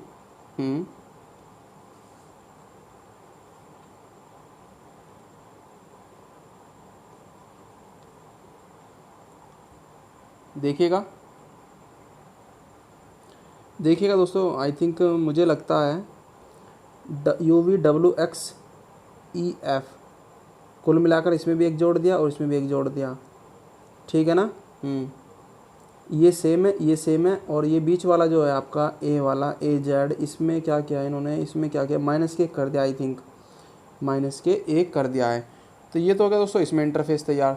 तो मैं देखूँ तो दोस्तों बीच वाले में -1 किया है, बाकी जो उसके साइड वाले उसमें एज इट इज उतार दिया, और फर्स्ट एंड लास्ट वाले में एक एक जोड़ दिया है, यही किया ना। देखिएगा, आप देखते हैं इसमें क्या करा, ELEVATE इसको बताना है आपको। इसमें एक जोड़ देंगे EF हो जाएगा, इसमें जोड़ देंगे F हो जाएगा। मैं ऑप्शन को भी रिलेट करूँगा दोस्तों, ठीक है ना। शुरू में और लास्ट में क्या आना चाहिए, F आना चाहिए, F, ये भी ख़त्म, ये भी ख़त्म, ठीक है। नेक्स्ट बीच में क्या है दोस्तों, अगर देखा जाए तो 2 इधर हैं, 2 इधर हैं, तो बीच वाले में एक घटाना होगा, U भी एक घटाया था ना उसमें, इसमें एक जोड़ा था, इसमें भी एक जोड़ा था, इसमें एक घटाया था, तो U आना चाहिए दोस्तों बीच में, 1 2 3 U। तो ये होगा ऑप्शन नंबर D। मुझे करने की ज़रूरत नहीं पड़ी पूरे को। देखिए दोस्तों, इस तरीके से कर सकते हैं आप, एक जोड़ दिया, इसमें से एक घटा दिया, क्योंकि यहाँ पे भी दोस्तों हमने क्या किया था, बीच वाले में एक कम किया था ना। इस तरीके से दोस्तों हम इसमें भी क्या कर सकते हैं, कम कर सकते हैं। तो बीच में क्या आना चाहिए, U आना चाहिए, इसमें U नहीं आ रहा था, इसमें आ रहा था ये। तो ऑप्शन नंबर D आपका आंसर हो जाएगा। इस तरीके से समझ में आ गया दोस्तों किस तरीके से कोडिंग को करना है। टाइम को कंज्यूमिंग करना है बहुत ज़्यादा, टाइम को दोस्तों बहुत ज़्यादा अपना क्या करना है दोस्तों, सेव करके चलना है, जिससे कि आप जल्दी से जल्दी कर सको, ठीक है ना। वैसे टाइम बहुत है, 2 घंटे बहुत होते हैं, ध्यान रहे। क्वेश्चन क्या है दोस्तों, इस तरीके का क्वेश्चन आए, ये क्वेश्चन भी इंपॉर्टेंट हो जाता है आपके एग्जाम के लिए। इस तरीके का क्वेश्चन आए तो आपको दोस्तों इसमें सबसे पहले देखना क्वेश्चन क्या पूछ रहा है। यदि वहाँ कोई प्यासा है तो वह क्या पिएगा। यदि वहाँ कोई प्यासा है तो क्या पिएगा। दोस्तों प्यासे के लिए हम क्या पीते हैं, पानी। तो पानी को दोस्तों इसमें क्या कहा गया, बस वो आपको निकालना है। किसी दूसरे ग्रह पर पृथ्वी, जल, प्रकाश, वायु और आकाश के लिए वही स्थानीय शब्द है। मतलब दोस्तों देखिएगा, इन्होंने कुछ शब्द दिए हुए हैं, पृथ्वी, जल, प्रकाश, वायु और आकाश के लिए वहाँ स्थानीय शब्द क्रम से। तो जल वाले की बात करें दोस्तों, फर्स्ट सेकंड नंबर पे क्रम से फर्स्ट सेकंड प्रकाश। तो इसका आंसर हो जाएगा दोस्तों ऑप्शन नंबर डी, प्रकाश। हमारा आंसर, हमें अपने बस दोस्तों आंसर करना चाहिए, फालतू के झंझट में नहीं पड़ना है, ठीक है। समझ में आ गया 40 नंबर क्वेश्चन। अब चलते हैं दोस्तों नेक्स्ट। देखिएगा 40 नंबर का क्वेश्चन है दोस्तों, 40 गया हूँ बार बार। आपको पता चला है कि आपके एक चचेरे भाई ने 1 साल के बच्चे को अनिवार्य टीका नहीं लगवाया। 1 साल का बच्चा है दोस्तों, उनको अनिवार्य टीका, मतलब कुल मिलाकर यहाँ से आपकी दोस्तों थिंकिंग वाली रीजनिंग स्टार्ट हो जाती है। 1 साल के बच्चे को अनिवार्य टीका नहीं लगवाया है। इस स्थिति में आपका सबसे अधिक तार्किक उत्तर क्या होगा। IQ टेस्ट यहाँ से स्टार्ट हो जाता है। बताइए दोस्तों इसमें आपका कौन सा आंसर बन जाएगा ऑप्शन नंबर ABCD के हिसाब से। क्या है दोस्तों, एक चचेरे भाई ने अपने 1 साल के बच्चे को टीकाकरण करवाना था, वो भी अनिवार्य, जो कि उसको नहीं लगवाया है। तो उसमें दोस्तों हम क्या कर सकते हैं, ये ऑप्शन है ABCD। इसमें कौन सा ऑप्शन हो सकता है, चलिए दोस्तों देखते हैं अपने थिंकिंग के अकॉर्डिंग। ऑप्शन नंबर A, आप बाद में चचेरे भाई से टीका लगवाने के लिए कहेंगे। चलो नेक्स्ट देख लेते हैं। आप उसे प्राथमिकता पर टीका लगवाने के लिए डॉक्टर से मिलने के लिए कहेंगे। आप उनकी गलती के लिए नवजात शिशु के माता पिता को अपमानित करेंगे। ओहो, ये तो नहीं हो सकता भाई। आप उन्हें बताएंगे कि यह चिंता का विषय नहीं है। ओहो, ये भी नहीं हो सकता, ये तो एकदम आउट ऑफ बात हो रही है। ऑप्शन नंबर A और B को हम दोस्तों क्या करते हैं, रिलेट करते हैं आपस में। आप बाद में चचेरे भाई से टीका लगवाने के लिए कहेंगे, हो सकता है, क्यों नहीं। आप उसे प्राथमिकता पर टीका लगवाने के लिए डॉक्टर से मिलने के लिए कहेंगे, ये भी हो सकता है। इसमें आपका जो मेरे मायने से दोस्तों मुझे लगता है आपका इसमें आंसर हो जाएगा, आप उसे चचेरे भाई से बाद में क्यों दोस्तों, हो सकता है कि आपने अभी न लगवा के दोस्तों किसी दूसरे के द्वारा क्या दोस्तों कि कहें कि आप डॉक्टर से मिलिए जाके। तो इसमें आई थिंक मेरे हिसाब से दोस्तों ऑप्शन नंबर B आपका आंसर बन जाना चाहिए, ठीक है। और बाकी हम आंसर की देख लेंगे, मैं आपको बता दूंगा जो भी होगा, ठीक है। मेरे हिसाब से ये होना चाहिए, बाकी अपना जो आपका अकॉर्डिंग अपने अकॉर्डिंग है वो देख लेना। नेक्स्ट इस तरीके का क्वेश्चन है दोस्तों, A B का भाई है और C और D का बेटा है। A B का भाई है और C और D का बेटा है। तो E B के पति हैं। अच्छा, वो इधर भी लिखा हुआ है, सॉरी देखना ज़रा। A B का भाई है और C और D का बेटा है। E B के पति और F के पिता हैं। E B के पति और F के पिता हैं। तो उत्तर देने के लिए इसमें से कौन सी जानकारी अतिरिक्त आवश्यक है। C का A से क्या संबंध है, ये भी बताना है। C का A के साथ में संबंध को लेते हुए चलना है, और कौन सा ऑप्शन हमारा इसमें से ठीक है। चलो दोस्तों करते हैं इस क्वेश्चन को, अच्छा क्वेश्चन है। देखिएगा जो A है वो B का क्या है, भाई है, ये भाई है ना B का A, और C और D का बेटा है कौन, AB। ओहो, फिर गलत ले लिया, कोई बात नहीं दोस्तों, ऊपर आ जाएंगे C और D, इनका बेटा है कौन। चलो दोस्तों यहाँ नहीं करके इसको हम क्या करते हैं, A B का भाई है और C और D का बेटा है कौन, A। कौन है दोस्तों, A है। E B के पति, E जो है ना B के पति हैं। ओहो, यानी कि ये दोस्तों ये आपस में क्या है, कपल है। और F के पिता हैं, इनका एक बेटा है F के पिता हैं ये, ठीक है ना। यहाँ तक हमारा क्वेश्चन हो गया तैयार। कौन दोस्तों, E। चलिए दोस्तों अब ऑप्शन के हिसाब से चलते हैं, ऑप्शन में क्या क्या कह रहा है। ऑप्शन में कह रहा है आपकी स्क्रीन पर, ऑप्शन में दोस्तों ज़रा ध्यान से देखिएगा, B C और D की इकलौती बेटी है। B जो है C और D की इकलौती बेटी है, राइट, पहला आपका ऑप्शन राइट है। क्या D F के नाना है, ये जो D है ये F के नाना है। अभी हम इसको कह नहीं सकते, क्या ऑप्शन नंबर B हमारा सही हो सकता है। F C का इकलौता पोता है, F जो है वो C का इकलौता पोता है। F जो है वो C का इकलौता पोता है, हाँ है तो इकलौता पोता ही, ठीक है ना, है तो ये पोता ही।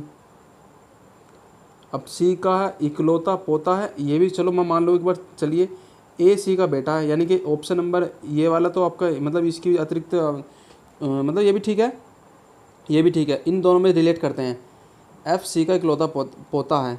अगर एफ सी का इकलौता पोता है ना, ध्यान से देखिएगा दोस्तों, तो ये क्या हो जाएगा दोस्तों, ये हो जाएगा पॉजिटिव और ये हो जाएगा नेगेटिव। ठीक है, तो डी एफ के क्या हैं दोस्तों, सॉरी ये हो जाएगा नेगेटिव, ये हो जाएगा पॉजिटिव। ठीक, क्योंकि दोस्तों जो हमारा क्या था, सी का ए के साथ में क्या संबंध है, सी का ए के साथ में क्या संबंध है, सी जो है ना ए की माँ है एक तरीके से देखा जाए। क्योंकि दोस्तों क्या था, सी और डी का बेटा ही तो है, ए का भाई है, ए बी का भाई है, ए बी का भाई है और सी और डी का बेटा है। तो ये इसका पोता है एफ, एफ सी का इकलौता पोता है और डी एफ के क्या है दोस्तों, नाना है। तो इस हिसाब से दोस्तों ये क्या हो जाएंगे, डी एफ के नाना हो जाएंगे, नाना हो जाएंगे दोस्तों। तो ऑप्शन नंबर ये तो खत्म हो गए थे हमारा, इनकी जरूरत ही नहीं। तो बी सी डी की ये भी खत्म हो गया था, तो यही है दोस्तों आपका आंसर बनेगा। सिंपल सी बात है ना, डी एफ के कौन है, नाना है। ठीक, नेक्स्ट चलते हैं दोस्तों, आपकी स्क्रीन पर है क्वेश्चन नंबर 43। 43 है दोस्तों क्वेश्चन, अच्छा सा है, देखिएगा एक बार ज़रा ध्यान से। 43 में क्या कह रहे हैं दोस्तों, दिए गए पर्सन को पढ़े और अनिवार्य, मतलब यही है दोस्तों इस तरह का क्वेश्चन। सुधाकर रमेश से लंबा है और राजेश सुधाकर से छोटा है, तो उनमें सबसे छोटा कौन है। इस क्वेश्चन को भी करते हैं, देखिएगा यहाँ पे कर लेते हैं इसको अच्छे तरीके से। सुधाकर रमेश से लंबा है, सुधाकर जो है वो रमेश से लंबा है, ये तो समझ में आ गया। ठीक है, और राजेश जो है ना भाई, राजेश वो क्या है, सुधाकर से छोटा है। तो कुल मिलाकर दोनों टाइप में सुधाकर ही तो बड़ा है ना, दोनों टाइप में सुधाकर ही बड़ा है, और दोनों टाइपों में राजेश और जो कौन है, रमेश, ये छोटे हैं। अब ये नहीं पता कि इनमें छोटा कौन सा है, पर बड़े के तो पता है कि सुधाकर ही बड़ा है। तो option A B C D के हिसाब से करते हैं दोस्तों, इसमें कौन सा हमें आवश्यकता जिसकी ज़्यादा है। रमेश सबसे लंबा व्यक्ति नहीं है, रमेश जो है दोस्तों सबसे लंबा व्यक्ति नहीं है, सही बात है, वो है ही नहीं, तो ये ऑप्शन कट गया। सुधाकर सबसे छोटा व्यक्ति नहीं है, सुधाकर सबसे छोटा व्यक्ति है, पहली बात तो है ही नहीं, क्योंकि इसमें दोस्तों देख लेना सुधाकर तो सबसे बड़ा व्यक्ति है, तो ये भी खत्म। राजेश सबसे लंबा व्यक्ति नहीं है, राजेश जो है सबसे लंबा व्यक्ति नहीं है, सही बात है, क्योंकि वो तो छोटा है ना, ये भी खत्म। तो ऑप्शन डी ही बचता है, राजेश सबसे छोटा व्यक्ति नहीं है। ये तो नहीं कहा राजेश सबसे छोटा व्यक्ति नहीं है, इसमें कहाँ लिखा हुआ है दोस्तों, क्योंकि हो सकता है कि सबसे छोटा राजेश ही हो या फिर रमेश हो, पर राजेश सबसे लंबा व्यक्ति नहीं है, लंबा तो नहीं है ना, छोटा हो सकता है, तो इसलिए आपको ऑप्शन नंबर डी हो जाएगा इसका आंसर। ज़रा ध्यान से समझना दोस्तों, क्या कह रहा हूँ, ज़रा ध्यान से समझना। अगर नहीं समझ में आ रहा तो कमेंट कर देना, या फिर दोस्तों आप अपने आप भी कर सकते हो, ऐसी बात नहीं, आप अपने आप भी कर सकते हो। ठीक है, नेक्स्ट क्वेश्चन है दोस्तों 44। क्या है दोस्तों, 44 नंबर का क्वेश्चन है, आपकी स्क्रीन पर है। क्या कह रहा है इसमें, ज़रा ध्यान से देखिएगा। चलो दोस्तों 44 और एक क्वेश्चन और आपका 44, ये भी आपका क्वेश्चन जो है लेंथी है बहुत ज़्यादा। 44 और 45 मैं इनको आपको दोस्तों PDF में इनका सॉल्यूशन प्रोवाइड करा दूंगा, ठीक है ना। क्या कह रहा हूँ तो ध्यान से सुन लेना दोस्तों, 44 और 45 आप खुद कर लेना एक बार, तो नहीं समझ में आएगा तो मैं आपको बता दूंगा, ठीक है। 44 पहले ऐसे करिए कि आपको मैं दे दे रहा हूँ इन क्वेश्चनों करने के लिए, आप करिए इस क्वेश्चन को। देखिएगा दोस्तों, इसमें स्क्रीनशॉट ले लीजिए यहाँ पे, अब यहाँ से ले लीजिए ऑप्शन नंबर ABCD के हिसाब से। नहीं आएगा दोस्तों, थोड़ा सा लेंथी है, टाइम ज़्यादा कंज्यूमिंग हो जाएगा हमारे यहाँ पे, इसलिए कह रहा हूँ दोस्तों। 44 ठीक है, ऑप्शन नंबर ABCD के हिसाब से आप इसे पहले तो खुद करिए, नहीं होगा तो कमेंट में दोस्तों मैं इसका सॉल्यूशन करके टेलीग्राम पे प्रोवाइड करा दूंगा। 44 एंड 45 देखिएगा दोस्तों, 45 ये है क्वेश्चन। क्वेश्चन बहुत ईजी है, मैं ये नहीं कह रहा कि मैं नहीं करा रहा हूँ, बट आप भी करिए, ठीक है ना, आप भी करिए, ठीक है। ये यहाँ से स्क्रीनशॉट ले लिया आपने, अब यहाँ से ले लीजिए ऑप्शन नंबर ABCD के हिसाब से, ठीक। एक बार और दिखा देता हूँ, कंप्लीट हो गया। चलते हैं दोस्तों नेक्स्ट, ये यहाँ से स्टार्ट हो जाती है दोस्तों आपकी साइंस। क्या स्टार्ट हो जाती है दोस्तों, यहाँ से आपकी हो जाती है साइंस स्टार्ट, ठीक है ना। 44 और 45 ये आप खुद कर लेना, इनके आंसर मैं आपको कमेंट बॉक्स में कमेंट कर दूंगा, या फिर मुझसे सॉल्यूशन ले लेना, ठीक है ना। चुंबकीय प्रेरण, चुंबकीय प्रेरण का ऐसा ही मात्रक क्या है, अच्छा क्वेश्चन है। ABCD के हिसाब से देखा जाए तो दोस्तों कौन सा इसका आंसर हो जाएगा, पॉइस, डायोप्टर, टेस्ला, कैंडला। इसका होता है दोस्तों टेस्ला। चुंबकीय प्रेरण का मात्रक होता है दोस्तों गॉस, गै ओ से गॉस, ये होता है दोस्तों एक गॉस, ठीक है ना, ठीक है। 10 की घात आई थिंक होता है दोस्तों 10 की घात -10 टेस्ला, ठीक है ना दोस्तों। आगे कैंडिला किसका मात्रक होता है, ज्योति तीव्रता का होता है। और दोस्तों डायोप्टर किसका होता है, पावर का। जो दोस्तों हम चश्मे पहनते हैं उसमें कितने डायोप्टर का लेंस है, समझ में आ गया तीनों चारों। नेक्स्ट, एक गतिशील बस में अचानक ब्रेक लगने से, एक जो दोस्तों चल रही है बस उसमें दोस्तों एकदम से ब्रेक लग जाए तो उसमें सवारी जो है दोस्तों आगे की ओर झुक जाती है। क्या कारण होता है दोस्तों, ये कौन से नियम का होता है, न्यूटन के कौन से नियम, फर्स्ट सेकंड थर्ड और संवेग संरक्षण का नियम, बताइए दोस्तों कौन सा नियम लगता है। इसमें लगता है आपका न्यूटन का पहला नियम, जिसे कहते हैं दोस्तों जड़त्व का नियम। किसका दोस्तों, जड़त्व का नियम, मोमेंट ऑफ इनर्शिया, ठीक है, जड़त्व का नियम।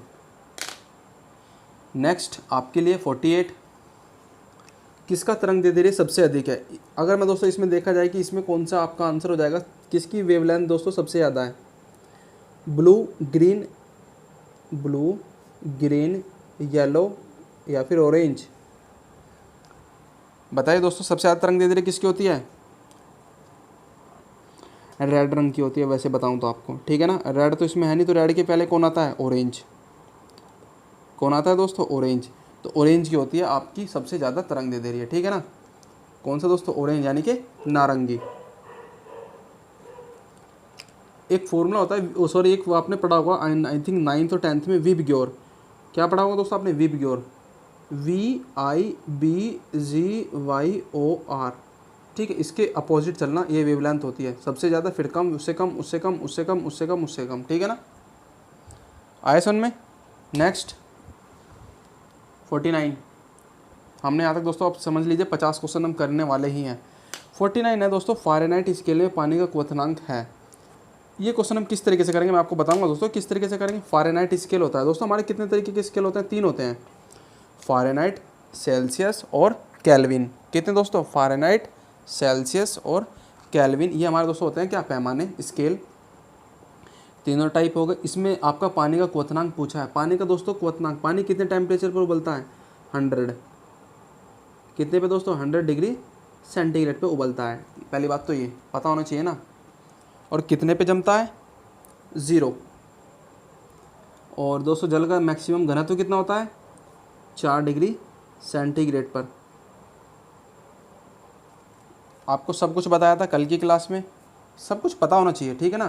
अब करते हैं दोस्तों इस क्वेश्चन को। इसके लिए मैं आपको फॉर्मूला बताता हूँ दोस्तों। एक फॉर्मूला होता है, F बराबर फ़ारेनहाइट पैमाना और सेल्सियस पैमाने में क्या रिलेशन होता है। F बराबर 9C/5 + 32, ये फॉर्मूला है। F बराबर 9/5C + 32। किस तरीके से, इसका भी मैं बेसिक बता दूंगा आपको, इसका भी मैं आपको बेसिक बता दूंगा, पर अब टाइम बेसिक वाला नहीं रहा, ठीक है ना। F बराबर 9C/5 + 32, C कितना था दोस्तों, 100, 9 × 100/5 + 32। जब हम इसको दोस्तों कैलकुलेशन करेंगे तो आपका आ रहा होगा दोस्तों 20 × 500, 20 × 180, 180 32, या 212, ठीक है ना। इसमें आपका देख लीजिए एक बार, ऑप्शन नंबर आपका हो जाएगा दोस्तों कौन सा, C, 212, ठीक है। चलिए दोस्तों, अब हमने यहाँ तक मान ली 50 मान ली दोस्तों, हाफ सेंचुरी हो गई हमारी, 50 हो गई। यहाँ तक तो लाइक कर दीजिए, क्या कह रहा हूँ दोस्तों, ज़रा लाइक तो कर दीजिए। ये होता है दोस्तों प्राइमरी कलर। प्राइमरी कलर कौन से होते हैं, तीनों हमारे प्राइमरी कलर होते हैं। कौन कौन से, रेड, ग्रीन, ब्लू, RGB, उपरोक्त सभी, ठीक है। नेक्स्ट आपकी स्क्रीन पर है दोस्तों, अच्छा क्वेश्चन है। इसमें दोस्तों ज़रा दिमाग लगाना अपना। तरल पदार्थ में तरल तुलना में ठोस पदार्थ जो होते हैं ना दोस्तों, उनमें परमाणुओं का दोस्तों व्यवस्थापन है किस तरीके का होता है। जो ठोस होते हैं ना, ठोस पदार्थ, उनके जो कणों के दोस्तों स्थिति होती है वो किस तरीके से होती है। उनकी कणों की स्थिति होती है दोस्तों, वो आपस में एक दूसरे से बहुत बारीकी से बंधे होते हैं। अगर ऑप्शन ABCD के हिसाब से बताऊँ दोस्तों, बहुत बारीकी से बंधे होते हैं। ऑप्शन नंबर C, ठीक है, समझ में आ गया, ऑप्शन नंबर C। आगे चलते हैं दोस्तों 52 क्वेश्चन की ओर। 52 नंबर का क्वेश्चन है दोस्तों, शुष्क सेल में प्रयुक्त कैथोड है। कौन सा होता है दोस्तों इसका आंसर, शुष्क सेल होती है दोस्तों, उसमें प्रयुक्त कैथोड हम कौन सी धातु का यूज़ करते हैं, तांबा, सिल्वर, लोहा, जस्ता, कौन सा दोस्तों? जस्ता का हम यूज़ करते हैं प्रयुक्त कैथोड में। कैथोड मतलब दोस्तों अगर पूछा जाए कि कैथोड में कौन सा साइन होता है, पॉजिटिव नेगेटिव, आपको मुझे बताना है इसका दोस्तों साइन कौन सा होता है, चिन्ह, ऋणात्मक या फिर धनात्मक। नेक्स्ट, विट्रियोल का तेल किसे कहा जाता है? किसका दोस्तों? विट्रियोल का तेल किसे कहते हैं? सिंपल सी बात दोस्तों, विट्रियोल का तेल कहते हैं हम दोस्तों किसको? सल्फ्यूरिक एसिड को, H2SO4 को। किसको दोस्तों? H2SO4 को कहते हैं विट्रियोल का तेल। नेक्स्ट, फॉर 54 54वां क्वेश्चन है दोस्तों, प्याज गंध की एक विशेष महक किसके कारण होती है? ये भी दोस्तों इस तरीके का क्वेश्चन अगर आपको आए तो याद रख लेना, सल्फर यौगिक। क्या दोस्तों? सल्फर यौगिक के कारण दोस्तों उसमें महक आती है। ठीक है, ये हो गया। किसी व्यक्ति के बाल घुंघराले हों, बालों का जो दोस्तों बालों को तो गुच्छा बन होता है ना, बालों का घुंघराले, समझ लेना, घुंघराले इस तरीके से। अगर जिसके बाल घुंघराले उसमें दोस्तों सल्फर बॉन्डिंग होती है बहुत ज़्यादा, वो गुच्छा सा बना होता है ना इस तरीके से, ये दोस्तों सल्फर बॉन्डिंग के ही कारण होता है। ठीक है, चलिए दोस्तों ये तो हो गया आपके लिए। नेक्स्ट, प्लास्टर ऑफ पेरिस निम्नलिखित में से किसका एक उत्पाद है? इसमें बताइए दोस्तों, चलो छोड़िए, प्लास्टर ऑफ पेरिस का सूत्र क्या होता है? CaSO4, हाफ अणु होते हैं जल के, ये होता है दोस्तों फॉर्मूला। तो इसमें बताइए दोस्तों आपका कौन सा इसमें लगा हुआ है तत्व? कैल्शियम सल्फेट हाइड्रोजन, कैल्शियम, इसमें और कोई सा है ही नहीं। ठीक है, इस तरीके से करिए ना, रिलेट करिए ऑप्शन, सूत्र याद करिए ना, उसका सूत्र क्या है? कोशिका में निम्न में से कौन सी पाचन थैली कहलाती है? इसमें से दोनों से कौन सी पाचन थैली कहलाती है? जिसको हम पाचन थैली कहते हैं, लाइसोसोम को कहते हैं दोस्तों पाचन थैली। क्या कहते हैं दोस्तों? लाइसोसोम को पाचन थैली भी कहते हैं। इसको कहते हैं दोस्तों क्या? आत्महत्या, इस तरीके से आत्महत्या की थैली भी कहते हैं दोस्तों किसको? इसी को ही, यही करती है दोस्तों हर चीज़ का पाचन। ठीक है, लाइसोसोम। और राइबोसोम को कहते हैं दोस्तों प्रोटीन की फैक्ट्री, प्रोटीन की फैक्ट्री। बताना चाहूँ तो दोस्तों आपको बहुत कुछ बता दूँ, बस वही है ना, प्रैक्टिस सेट है, टाइम लगेगा बस। नीचे दिए गए विकल्पों में से वर्ग इंसेक्टा कीट के संदर्भ में कौन सा गलत है? ये दोस्तों थोड़ा सा एक आउट ऑफ क्वेश्चन हो जाता है तो बायोलॉजी का ही, इंसेक्टा कीट, ठीक है, के संदर्भ में कौन सा गलत है? तो इस क्वेश्चन को हम दोस्तों क्या कर लेते हैं, अभी छोड़ देते हैं। ठीक है ना, 57 नंबर का क्वेश्चन है, इसको मुझे आप मुझे आप कमेंट कर देना, इसका मैं अच्छे तरीके से सॉल्यूशन आपको प्रोवाइड करा दूंगा। ठीक है, नेक्स्ट 58 क्या है दोस्तों? शरीर का सबसे बड़ा आंतरिक अंग कौन सा है? आपने आप बताइए दोस्तों, इस क्वेश्चन का आंसर मुझे बताइएगा। हमारे शरीर के अंदर का दोस्तों आंतरिक अंग जो दोस्तों सबसे बड़ा होता है वो कौन सा है? ऑप्शन ABCD के हिसाब से कौन सा लग रहा है दोस्तों, आप मुझे बताइएगा ABCD के हिसाब से। नेक्स्ट देख रहे होगे दोस्तों क्या है? कौन सा भोजन तुरंत शक्ति प्रदान करता है? कौन सा भोजन तुरंत शक्ति प्रदान करता है? ABCD के हिसाब से अगर देखा जाए तो ऑप्शन के हिसाब से कौन सा हो जाएगा दोस्तों इसमें? 59 ग्लूकोज। ग्लूकोज तुरंत हमें शक्ति प्रदान करता है। देखा होगा ना आपने दोस्तों, जब हम धूप में ज़्यादा चल लेते हैं दोस्तों तो क्या कहते हैं, ग्लूकोन डी पी लीजिए, ग्लूकोन डी पी लीजिए, इस तरीके का। तो ये सबसे पहले हमें दोस्तों कौन शक्ति प्रदान करता है? ग्लूकोज। 60 नंबर का क्वेश्चन है दोस्तों, विटामिन B1 की कमी से कौन सा रोग होता है? अपना आप बताइए दोस्तों, ये क्वेश्चन भी बहुत ईजी है। 60 क्वेश्चन अपने आप करिएगा। अब नेक्स्ट क्वेश्चन आपका दोस्तों, भारत में प्रथम रेल किस गवर्नर जनरल के कार्यकाल में चलाई गई थी? यहाँ से आपके स्टार्ट हो गया दोस्तों history of Indian railway and DFCCIL वाला। भारत में प्रथम रेल किस गवर्नर जनरल के कार्यकाल में चलाई गई थी? तो इसका मैं बताऊँ दोस्तों, लॉर्ड डलहौजी के टाइम पीरियड में चलाई गई थी। लॉर्ड डलहौजी के टाइम पीरियड में चलाई गई थी दोस्तों 1853 में। मुंबई टू थाने 34 किलोमीटर, सब कुछ पता होना चाहिए। ठीक है ना, आया समझ में? आगे चलते हैं नेक्स्ट क्वेश्चन की ओर। क्या है दोस्तों नेक्स्ट क्वेश्चन? उसका तो हो गया दोस्तों लॉर्ड डलहौजी, ठीक है ना, लॉर्ड डलहौजी 1853। किस समिति के सुझाव पर रेल बजट को आम बजट से अलग कर दिया गया था? कब किया गया था? सबसे पहले तो आप मुझे बताइएगा, अलग कब किया गया था? 1924 में। एक वर्थ कमेटी आती है, उसको अलग कर दिया गया था 1924 में, एक वर्थ कमेटी की सिफारिश पर। अब मिलाया कब गया है दोस्तों? 2017 में। कौन सी कमेटी की सिफारिश पर मिलाया गया, आपको मुझे बताना है कमेंट में, कौन सी कमेटी की सिफारिश पर। रेल कोच फैक्ट्री कहाँ पर है, ये आपको बता ही चुका हूँ ऑलरेडी। किस राज्य में दोस्तों, आप मुझे बताना। कपूरथला। कपूरथला किस राज्य में, ये आप नाम बता देना। 63, 64 समझौता एक्सप्रेस किस देशों के बीच में चलाई जा रही है। बहुत अच्छा क्वेश्चन है। 64 समझौता एक्सप्रेस किस देशों के साथ चलाई जा रही है। पाकिस्तान। ऑप्शन को ना देखते हो दोस्तों, पाकिस्तान में चलाई जा रही है समझौता। एक और चलिए दोस्तों, एक तो होगी दोस्तों आपकी समझौता, एक दूसरी और चलिए। दूसरी ट्रेन का आप मुझे नाम बताइए दोस्तों, कौन सी ट्रेन चल रही है, किसके साथ में, पाकिस्तान के साथ में। और आपको मुझे बताना है दोस्तों बांग्लादेश के साथ में कौन कौन सी ट्रेन चलती हैं। इसके साथ में दोस्तों 3 ट्रेन चलती हैं और इसके साथ में चलती थी 2, चलती थी, अब नहीं चलती। इसके साथ में 3 ट्रेन चलती हैं, बताइए कौन कौन सी। और नेपाल के साथ में दोस्तों एक ट्रैक बनाया गया था 34 किलोमीटर का, उस पर दोस्तों ट्रायल किया गया है। इस पर ट्रायल किया गया है नेपाल और भारत के साथ में, क्योंकि इनके बीच में कोई रेलवे ट्रैक नहीं था। अब स्टार्टिंग हो जाएगी 2021 में। क्या कहना दोस्तों, करंट अफेयर्स की बात कर रहा हूँ। 2021 में इनके बीच में एक ट्रैक बिछाया गया है, हो सकता है कि स्टार्टिंग हो जाए। 65 रेलवे बोर्ड की स्थापना कब की गई दोस्तों। रेलवे बोर्ड की स्थापना ये की जाती है आपके, कौन थे उस टाइम पे दोस्तों, बंगाल विभाजन उसी टाइम पे हुआ था। 1905 कब दोस्तों, 1905 में हमारे थे दोस्तों, कौन से थे, लॉर्ड आई थिंक कर्जन थे, लॉर्ड कर्जन, ठीक है ना। रेलवे बोर्ड की स्थापना उन्हीं के टाइम पीरियड में होती है, लॉर्ड कर्जन के टाइम पीरियड में ही होती है। और सबसे ज़्यादा जो रेलवे का काम हुआ ना दोस्तों, वो भी इन्हीं के टाइम पीरियड में ही हुआ है। रेलवे का कार्य सबसे ज़्यादा किसके टाइम पीरियड में हुआ दोस्तों, लॉर्ड कर्जन के ही टाइम पीरियड में हुआ है। नेक्स्ट क्वेश्चन आपकी स्क्रीन पर है, भारतीय रेल परिवहन प्रबंधन संस्थान की स्थापना कब की गई। ये की जाती है दोस्तों आपके पीएम अटल बिहारी वाजपेयी के टाइम पीरियड पर। अच्छे तरीके से बता रहा हूँ दोस्तों, अटल बिहारी वाजपेयी के टाइम पीरियड पर। कब थे दोस्तों वे, बताइएगा दोस्तों कब थे पीएम वो, सन 2001 में थे, ठीक है। पोखरण किन के टाइम पीरियड में हुआ था, वो भी इनके टाइम पीरियड में हुआ था, ठीक है। अटल बिहारी वाजपेयी जी के टाइम पे हुआ था। अब बताइए मुझसे दोस्तों, आप मुझे बताइए रेल परिवहन प्रबंधन, इसका मुख्यालय हेडक्वार्टर कहाँ पर है, इसका हेडक्वार्टर कहाँ पर है, ठीक है। आगे चलते हैं। भारतीय रेल दिवस किस तिथि को मनाते हैं, ये आपके लिए हुआ क्वेश्चन, ठीक है।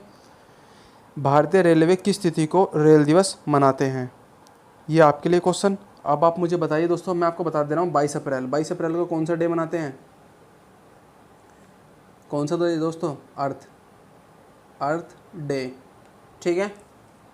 चलिए दोस्तों मुझे बताइए जल डे, जल दिवस, वाटर डे सॉरी, जल डे कब मनाते हैं, इसी के अप्रोक्सीमेट है दोस्तों, बता देना बस, महीना ये नहीं है।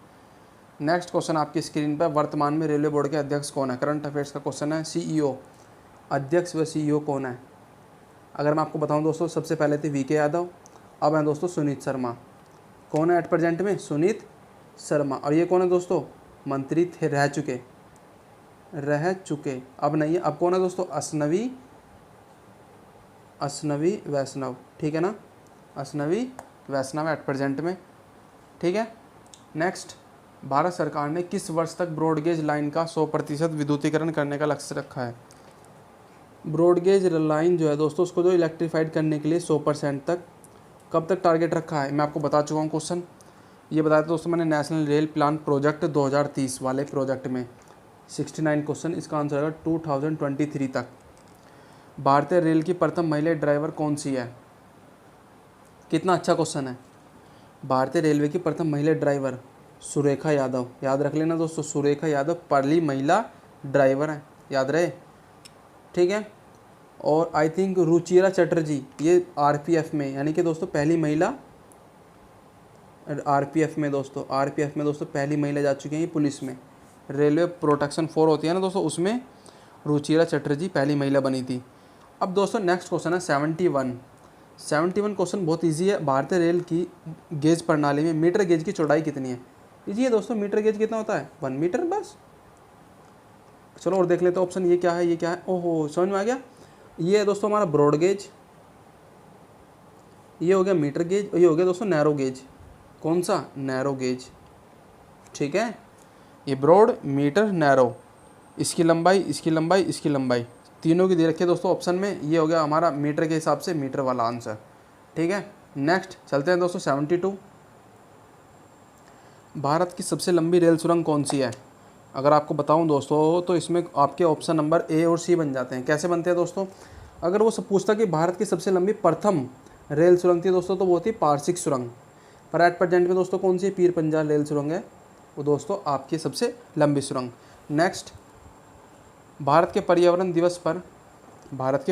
दिवस पर दोस्तों 5 जून 2010 को कौन सी ट्रेन चलाई गई थी। कुल मिलाकर दोस्तों इस क्वेश्चन में ये कहा गया है, विश्व पर्यावरण दिवस के अवसर पर कौन सी ट्रेन आरंभ की गई थी। तो साइंस एक्सप्रेस या फिर बायोडाइवर्सिटी स्पेशल।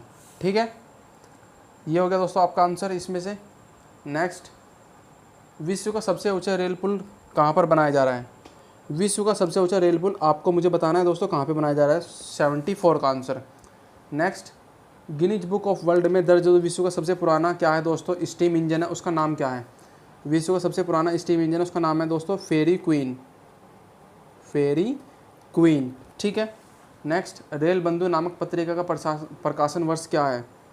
जो रेल बंधु पत्रिका दोस्तों आई थी उसका प्रकाशन वर्ष है आपका 2011 आई थिंक। ठीक है। नेक्स्ट, कौन सी ट्रेन वाईफाई सुविधा वाली भारत की पहली रेलगाड़ी है। ये अच्छा क्वेश्चन है आपके लिए। कौन सी ट्रेन दोस्तों वाईफाई सुविधा वाली भारत की पहली गाड़ी है, बताइए दोस्तों कौन सी ट्रेन है इसमें से, बताइए दोस्तों ABCD के हिसाब से कौन सी ट्रेन है।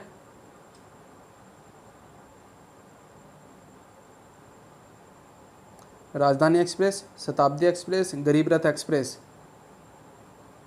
ये है दोस्तों आपकी कौन सी, राजधानी एक्सप्रेस। कौन सी दोस्तों, राजधानी एक्सप्रेस है सबसे पहली वाईफाई वाली सुविधा वाली। नेक्स्ट क्वेश्चन है दोस्तों, great Indian peninsular railway company की स्थापना भारत में कब की गई थी। ग्रेट इंडियन पेनिसुलर रेलवे की स्थापना भारत में कब की गई थी। ये दोस्तों मोस्ट इंपॉर्टेंट क्वेश्चन है, ये हो सकता है कि आपके एग्जाम में आ जाए। ईस्ट इंडिया दोस्तों आई थी उस टाइम पे दोस्तों की जाती है 1848 में। कब दोस्तों, 1848 में इसकी स्थापना की गई थी। नेक्स्ट है दोस्तों Chittaranjan locomotive CLV Chittaranjan locomotive works द्वारा निर्मित पहला डीजल इंजन का नाम क्या था। ये भी दोस्तों अच्छा क्वेश्चन है, क्या था दोस्तों इसका नाम। तो ये हो जाता है दोस्तों आपका इसमें लोकमान्य ना कि लोकनायक। कुछ बच्चे इसको लगा देते हैं पर ये नहीं ध्यान रहे, लोकमान्य बाल गंगाधर तिलक प्रथम निर्मित डीजल इंजन का नाम था। सबसे बड़ा क्षेत्रीय रेलवे कौन सा है, सबसे बड़ा क्षेत्रीय रेलवे इनमें से ऑप्शन ABCD के हिसाब से सबसे बड़ा अगर देखा जाए तो दोस्तों इसमें सबसे बड़ा हो जाता है आपका उत्तर रेलवे। कौन सा है दोस्तों, उत्तर रेलवे सबसे बड़ा क्षेत्रीय रेलवे है। ठीक है, आया समझ में दोस्तों। चलते दोस्तों नेक्स्ट क्वेश्चन की ओर। यहाँ से दोस्तों आपकी स्टार्ट हो जाती है रीजनिंग। ठीक है, कुछ क्वेश्चन हो रहा है दोस्तों रीजनिंग के, इसमें वो भी करते हैं हम धीरे धीरे। ठीक है ना, थोड़ा सा समय तो लगेगा पर हम करेंगे दोस्तों सब कुछ। ठीक है ना, क्या क्या कह रहे हैं दोस्तों इसमें ज़रा ध्यान दीजिएगा। अनीता, बनीता, सिंडी, दीपक, आइंस्टीन, फिरोज, जॉर्ज एक पंक्ति में उत्तर की दिशा की ओर मुख करके बैठे हैं। फिरोज आइंस्टीन के तुरंत दाएं हैं, आइंस्टीन जॉर्ज के तुरंत दाएं चौथा है। ठीक है, सिंडी बनीता और दीपक की पड़ोसी है, तो दीपक के बाएं तीसरा व्यक्ति एक छोर पर है। ओहो, हमें मिल गई दोस्तों एक लाइन, दीपक के बाएं तीसरा व्यक्ति एक छोर पर है। यहाँ से हम चलें दोस्तों इस क्वेश्चन को लेकर। ठीक है ना, देखिएगा ये अगर लाइन है इसमें दोस्तों कितने व्यक्ति पहले गिन लेंगे, 1 2 3 4 5 6 7। ठीक है, दीपक के बाएं, दीपक अगर यहाँ बैठा तो उसके बाएं में दोस्तों तीसरे व्यक्ति है, 1 2 तीसरा व्यक्ति एक कोने पर है, तो इससे आगे कोई नहीं है। यहाँ तक खत्म हो गया दोस्तों, लेफ्ट साइड है और ये राइट साइड। ठीक है, सॉरी, दीपक के बाएं 1 2 3, इससे आगे कोई नहीं बैठा होता है, लेफ्ट साइड और ये राइट साइड। ठीक है, आगे क्या कह रहा है, आइंस्टीन जॉर्ज के दाएं चौथा है। टोटल दोस्तों 7 व्यक्ति थे, तो 1 2 3 4 5 6 7, यहाँ पे इससे आगे कोई नहीं बैठेगा। सातों के सातों व्यक्ति मैंने बैठा लिए। अब क्या कह रहा है, आइंस्टीन जॉर्ज के दाएं चौथा है, सॉरी फिरोज आइंस्टीन के तुरंत दाएं हैं। फिरोज जो है दोस्तों वो आइंस्टीन के तुरंत दाएं हैं। अगर मैं देखूँ दोस्तों, अगर मैं फिरोज को यहाँ बैठा लूँ, यहाँ पर बैठा लूँ, एक बार मान के चलिए आइंस्टीन के तुरंत दाएं हैं, तो यहाँ पे हो गया दोस्तों फिरोज और यहाँ पे हो गया दोस्तों कौन, आइंस्टीन। एक तरीके से देखा जाए दोस्तों, अभी देख लेना, आइंस्टीन जॉर्ज के दाएं चौथा है। आइंस्टीन जो है दोस्तों ये जॉर्ज के दाएं चौथा है। अगर 4 3 2 1, तो यहाँ पे कौन है दोस्तों, 1 2 3 4, तो यहाँ पे जॉर्ज है।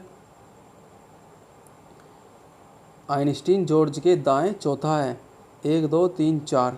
ठीक है ना, क्योंकि इनकी डायरेक्शन ऊपर है, याद रहे, नॉर्थ साइड में है, नॉर्थ साइड में राइट राइट होता है, लेफ्ट लेफ्ट होता है, जैसे हम बैठे होते हैं ऐसे ही होता है। ठीक है ना, और सिंडी विनीता और दीपक का पड़ोसी है। सिंडी जो है ना दोस्तों वो कौन है, विनीता और दीपक का पड़ोसी है। ओहो, दीपक अगर यहाँ पे है दोस्तों तो सिंडी यहाँ पे आएगा नहीं आने का, तो सिंडी यहाँ पे आ जाएगा दोस्तों। तो कौन, सिंडी विनीता और दीपक का पड़ोसी है, ये भी सेट हो गया मामला। तो कुल मिलाकर मुझे लगता है कि आई थिंक सगला सेट हो ही जाएगा, अब हमें कुछ करने की ज़रूरत है ही नहीं। तो यहाँ पे ई, यहाँ पे एफ। आगे क्या कह रहा है दोस्तों ज़रा देखना। अब बचा कौन, अब बचा है कौन दोस्तों, अब बचा है अनीता, बच गई है अनीता। अनीता यहाँ बैठी होगी। तो क्वेश्चन आपका कंप्लीट हो गया। ये रहा क्वेश्चन दोस्तों, इस तरीके से हमने कंप्लीट कर लिया। ठीक है ना। इसमें दोस्तों एक एक या दो दो मतलब हमें लाइन खींचने की आवश्यकता पड़ जाती है, बट आज हमारा दोस्तों ये क्वेश्चन एक ही लाइन में हो गया। दीपक, इस तरीके से दोस्तों हम कर सकते हैं इस क्वेश्चन को, देख लेना, आप भी कर लेना। नेक्स्ट है दोस्तों क्या कह रहा है इसमें, अब इसके आंसर देख लेते हैं। अनीता किस स्थान पर बैठी है, अनीता दोस्तों ये बैठी हुई है लास्ट में। तो ये दोस्तों अनीता ABCD के हिसाब से दाएं छोर पर है, ऑप्शन नंबर डी। ठीक है ना।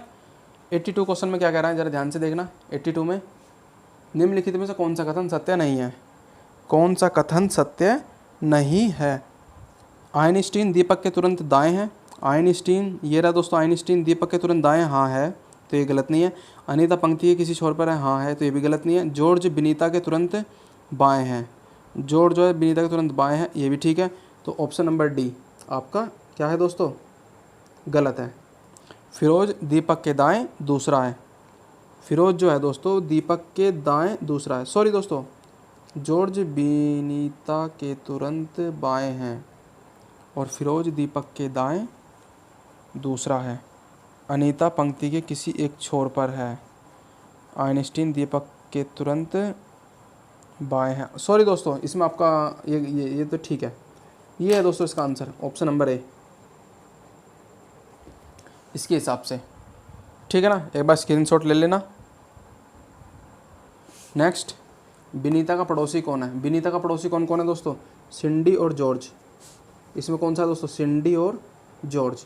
ठीक है, कंप्लीट हो गया क्वेश्चन। आगे चलते हैं दोस्तों नेक्स्ट क्वेश्चन की ओर। नेक्स्ट क्वेश्चन क्या कह रहा है दोस्तों, जरा ध्यान से देखना। ये भी दोस्तों इस तरीके का क्वेश्चन है, सर्कल वाला है। क्या है दोस्तों, सर्कल वाला क्वेश्चन है, अच्छा क्वेश्चन है, आप देख लेना इसको, आप इसको अपने आप कर लेना। ठीक है ना। 84 नंबर का क्वेश्चन, ठीक 84 नंबर का क्वेश्चन है। इस तरीके का दोस्तों क्वेश्चन है, इसमें सर्कल बनाना पड़ेगा। सर्कल में दोस्तों कितने लोग बैठेंगे, आई थिंक 1 2 3 4 5 6 7 8। सर्कल बनाइए इस तरीके से, 1 2 3 4 5 6 7 8 लोगों को बैठाइए केंद्र की ओर। आई थिंक होगा दोस्तों, ये कहाँ बैठे हुए हैं, केंद्र की ओर मुँह करके बैठाइए अच्छे तरीके से। इसका आंसर आई थिंक मैं अभी आपको बता दूंगा दोस्तों कमेंट बॉक्स में। ठीक है। कथन और निष्कर्ष ये भी कर लेते हैं दोस्तों फास्टली, क्या क्या है दोस्तों, किस तरीके से हो सकते हैं देखिएगा। कथन और निष्कर्ष में सबसे पहले कथन क्या है दोस्तों, सारी की सारी कारें जीप हैं। ये देख लीजिए, क्वेश्चन ही देख लेते हैं कंप्लीट। सभी कार जीप हैं। अगर दोस्तों क्या कह रहा है दोस्तों इसमें, मैं इसको वेन डायग्राम के यहाँ पे समझाऊंगा दोस्तों। सभी कार जीप है और सभी जीप 4 पहिए हैं। ओहो, ये बड़े वाला होगा दोस्तों, ये भी 4 पहिए हैं, समझ में आ गया। तो ऑप्शन सभी 4 पहिए कारें हैं, सारी की सारी 4 पहिए कारें हैं, नहीं ऐसे तो नहीं हो सकता दोस्तों, अपोजिट करो ना। सभी कारें 4 पहिया, हाँ ये ठीक है। कुछ कार 4 पहिए हैं, कुछ कार ऐसी है जो दोस्तों 4 पहिए हैं, हाँ हैं। क्या है दोस्तों, कुछ कार ऐसी हैं जो क्या हैं, 4 पहिए हैं। क्या कह रहा है दोस्तों, ध्यान से देखना। कुछ कार पहिया जीप हैं, कुछ कार पहिया जीप हैं, नहीं है दोस्तों, ये भी नहीं है ना। तो 85 का क्या हो जाएगा दोस्तों, 85 का आंसर आपका हो जाएगा 85 का। सॉरी दोस्तों, एक बार देख लेते हैं सही से, मुझे लग रहा है कि आई थिंक गलती हो रही है। कुछ 4 पहिया जीप है, कुछ 4 पहिया जीप है, हाँ भाई ये तो है आपका क्वेश्चन। ऑप्शन नंबर यानी कि दूसरा इसका निष्कर्ष सही है। देखते हैं दोस्तों आंसर क्या होगा जी। इसका आंसर हो जाएगा आपका ऑप्शन नंबर सी। क्या हो जाएगा दोस्तों, दूसरा यानी कि ऑप्शन नंबर सी इसका सही है। ठीक है। नेक्स्ट क्या कह रहा है दोस्तों, ज़रा ध्यान से देखना। कथन और निष्कर्ष में कुछ पार्क वृत्त हैं, कुछ पार्क ऐसे हैं जो वृत्त हैं, सर्कल है, और कुछ वृत्त चौराहे हैं, कुछ वृत्त ऐसे हैं दोस्तों जो चौराहे हैं। ठीक है ना। बस अपना नोटेशन देख लेना किस तरीके से, ध्यान है बस नोटेशन बहुत ज़्यादा डिपेंड करता है, क्योंकि सी चौराया और वृत्त इस तरीके से मर्जी बताते हैं। सभी चौराहे वृत्त हैं, क्या सभी चौराहे वृत्त हैं, नहीं है। सभी चौराहे पार्क हैं, नहीं है। तो इसमें से कोई सा भी ऑप्शन आपका अनुसरण नहीं करता है। ठीक है। ऑप्शन नंबर दोनों में से, मतलब इनमें से कोई सा भी अनुसरण नहीं करता है। नेक्स्ट 87 नंबर का क्वेश्चन है। क्या कह रहे हैं दोस्तों इसमें? कुछ शेर बाघ हैं, चलो हो सकते हैं। कुछ बाघ हाथी हैं, हो सकते हैं। सभी हाथी बंदर हैं, ओहो। और सभी बंदर मानव हैं, वाह भाई वाह। अब ज़्यादा कैडी बात होगी। ये छेड़ दिया हमारे पूर्वजों की बात, इन्होंने कर दिया ना दिमाग ख़राब, बना दिए बंदर हम। चलो कोई नहीं, चलो। शेर कुछ बाघ हैं, ये इस तरीके से कंडीशन हमें तैयार। तो देखिए, कुछ मनुष्य बाघ होते हैं, कुछ मनुष्य ऐसे हैं जो बाघ होते हैं, हाँ होते हैं। ये है ना मनुष्य और ये बाघ। कुछ बंदर बाघ होते हैं, कुछ बंदर ऐसे हैं जो बाघ होते हैं, क्यों नहीं होते हैं, वो भी है। इसमें दोनों दोनों करते हैं, निष्कर्ष एक और वो दो दोनों करते हैं। बहुत ईजी क्वेश्चन है, करते रहना बस फटाफट। ठीक है, 88 नंबर का क्वेश्चन है दोस्तों, देखिएगा। 88 में क्या कह रहा है? कथन ये कह रहा है दोस्तों इसमें, नैना सुनीता को देखती है और उसकी सुंदरता की प्रशंसा करती है। नैना जो है वो सुनीता को देखती है और उसकी सुंदरता की प्रशंसा करती है। क्यों करती है? निष्कर्ष, सुनीता नैना की तुलना में अधिक सुंदर है। सुनीता जो है वो नैना की तुलना में अधिक सुंदर है क्या? और जो दोस्तों सेकंड नंबर का उसमें वो है, सुनीता के पहनावे की शैली से नैना प्रभावित है क्या? देखिएगा दोस्तों, ऑप्शन नंबर ए और बी यानी कि फर्स्ट और सेकंड कौन कौन सा अनुसरण करता है? तो दोस्तों मेरे मायने से आई थिंक सुनीता नैना से की तुलना में अधिक सुंदर है। ये तो कहा नहीं गया, तो ये भी गलत हो जाएगा मेरे अकॉर्डिंग। और दोस्तों सुनीता के पहनावे की शैली से नैना प्रभावित है, ऐसा भी कुछ नहीं है। तो इसमें ना तो ऑप्शन ए है ना ही ऑप्शन 2 है, ठीक है ना। इसमें ना तो आपका ऑप्शन ए ही है और ना ही ऑप्शन बी है। नेक्स्ट ये है दोस्तों क्वेश्चन अच्छा सा 89 में दोस्तों हमें ऑप्शन के हिसाब से चलना है और करना है दोस्तों इसको कंप्लीट। 89 में क्या कह रहा है देखिएगा। पहला निष्कर्ष ये है कि एम से क्यू तक जाना है, हमें एम से क्यू तक जाना है। क्या एम से बी तक जा सकते हैं? जा सकते हैं। बी से सी तक जा सकते हैं? जा सकते हैं। सी से क्यू तक जा सकते हैं? जा सकते हैं। कैसे जा सकते हैं दोस्तों? ये खुला हुआ होता है दरवाज़ा, ये यहाँ तक, ये हो गया बंद। हम यहाँ से यहाँ तक तो जा सकते हैं, पर हम यहाँ से यहाँ नहीं जा सकते। क्यों? क्योंकि बंद है ना। इधर से हो गया दोस्तों खुला, इधर हो गया बंद। ये ट्रिक होती है, याद रहे। क्या दोस्तों? एक ट्रिक होती है, यहाँ से हम यहाँ तक जा सकते हैं पर यहाँ से वापस नहीं आ सकते। क्यों? क्योंकि बंद है। बराबर वाले में भी हम जा सकते हैं, ठीक है ना। और एक होता है दोस्तों इस तरीके का मैट डोर। क्या दोस्तों? हम गए तो, पर वहाँ पे क्या मिलनी चाहिए? चटाई भी मिलनी चाहिए। इस तरीके का भी होता है, गए तो हमें चटाई भी मिलनी चाहिए, ग्रेटर दैन इक्वल टू। सब ट्रिक होती हैं दोस्तों हर तरीके के क्वेश्चन को करने की। चलिए दोस्तों देखते हैं फर्स्ट ऑप्शन, एम से क्यू तक हम पहुँच गए। अब क्यू से डी तक जाना है, क्यू से डी तक। क्यू से हम डी तक जा सकते हैं? नहीं जा सकते, सब बंद है। एम से क्यू तक जा सकते हैं, खुले हुए हैं। डी से सी तक नहीं जा सकते। तो कौन कौन से ठीक हो गए? फर्स्ट और थर्ड। कौन कौन से हो गए दोस्तों? फर्स्ट भी हो गया आपका, थर्ड भी हो गया इसका आंसर, ठीक है। देखते हैं दोस्तों आगे। देखिएगा दोस्तों आगे हम देखते हैं कि क्या ऑप्शन नंबर ए 1 और 3 सही है। क्या है दोस्तों इसका आंसर? ऑप्शन नंबर ए। नेक्स्ट 90 नंबर का क्वेश्चन है दोस्तों। क्या कह रहा है दोस्तों इसमें जरा ध्यान से देखिएगा। कथन दिया हुआ, ब्रांच मैनेजर अपने सहयोगी को कहते हैं कि मार्च के अंत में हमेशा हम क्या होते हैं दोस्तों? व्यस्त होते हैं। ब्रांच मैनेजर दोस्तों उसके साथ में काम करने वाले व्यक्ति होते हैं, मतलब जो उसके कोरिलेशन होते हैं, सहयोगी, उनको कह रहे हैं कि हम दोस्तों मार्च का जो मंथ होता है उसके एंड में दोस्तों हम बहुत ज़्यादा क्या होते हैं? बिजी होते हैं। क्यों होते हैं? अब उसकी पूर्ण धारणा देखना। मार्च के अंत में दोस्तों क्या होता है? अधिक काम होता है इस कारण, या फिर दोस्तों क्या समय पर काम की कमी के कारण बहुत अधिक काम एकत्रित हो जाता है। बहुत अधिक काम एकत्रित हो जाता है। तो क्या हो जाएगा दोस्तों इसका आंसर? ज़रा अपने थोड़ा माइंड की थिंकिंग लगाइएगा। मेरे हिसाब से ये तो होना नहीं चाहिए, ये तो एक बेहुदा बात हो गई, ठीक है ना। तो इसमें आई थिंक आपका ऑप्शन नंबर ए मेरे माइंड से होना चाहिए। मार्च के अंत में और अधिक काम है इसलिए कह रहा है दोस्तों वो, ठीक है। ये तो ये सही हो जाएगा आपका। केवल एक निहित है। सेकंड 91, रोते हुए बच्चे माता पिता का ध्यान अधिक आकर्षित कर पाते हैं। वाओ, चलो दोस्तों ये तो अपने ऊपर का क्वेश्चन आ गया। रोते हुए बच्चे माता पिता के ध्यान आकर्षित कर पाते हैं। अगर हम इस बच्चों को दोस्तों छोटा मानकर चलें, छोटे छोटे बच्चे हैं उसके हिसाब से चलें, तो देखते हैं ज़रा क्वेश्चन का आंसर कैसा होता है। वे ठीक से संवाद कर पाने में असमर्थ हों। वो तो सही बात है दोस्तों, जब वो बोल नहीं पाएंगे तो वो रोएंगे ही। माता पिता अपने काम में उलझ गए हैं और बच्चों को खुद से खेलने के लिए छोड़ दिए गए हैं, ये भी बात ठीक है। जब वो उसकी तरफ ध्यान नहीं देंगे तो वो तो रोएंगे ही ना, ठीक है ना। या तो फिर वो काम होगा, कुछ ना कुछ कारण तो होगा दोस्तों, ये तो यानी कि हर किसी के माँ बाप फ्री रहते हैं, ठीक है। तो इसमें दोस्तों आपके कौन कौन से ऑप्शन, ऑप्शन नंबर ए और बी दोनों ठीक है। नेक्स्ट क्वेश्चन है दोस्तों, क्या है, हज़ारों किलोमीटर की यात्रा शुरुआत करने से पहले एक कदम से होती है। हज़ारों किलोमीटर की यात्रा की शुरुआत दोस्तों एक पहले कदम से होती है, एक पहले कदम से होती है दोस्तों। First step is the last step, समझते हो ना वही। तो इसमें क्या है, मान्यताएं, आगे बढ़ने के लिए शुरुआती करनी पड़ती है, आगे बढ़ने के लिए दोस्तों शुरुआत करनी पड़ती है, ये हो गया दोस्तों आई थिंक, ठीक है। और लोग आर्थिक चिंताओं के कारण पहला कदम लेने में स्वयं को रोकते हैं। ओहो, ये तो ख़त्म ही हो गया। आगे बढ़ने के लिए शुरुआत करनी पड़ती है, ये तो है, ठीक है। तो केवल एक, सिर्फ एक, इतने इजी क्वेश्चन है। और कुछ स्टूडेंट कह रहे थे कि सर इतने सारे रीजनिंग के क्वेश्चन कहाँ से आ गए। अरे प्रैक्टिस कर लो बस, मैं क्या कह रहा हूँ, प्रैक्टिस कर लो, ठीक है।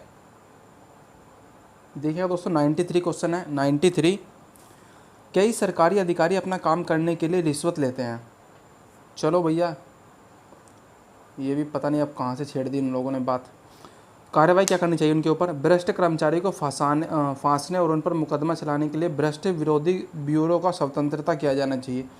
सही बात है दोस्तों, भ्रष्ट कर्मचारियों को फांसने और उन पर मुकदमा चलाने के लिए क्या करना चाहिए दोस्तों, इसमें क्या करना चाहिए, एक ब्यूरो बना देना चाहिए, ये तो मेरे हिसाब से ठीक हो जाएगा।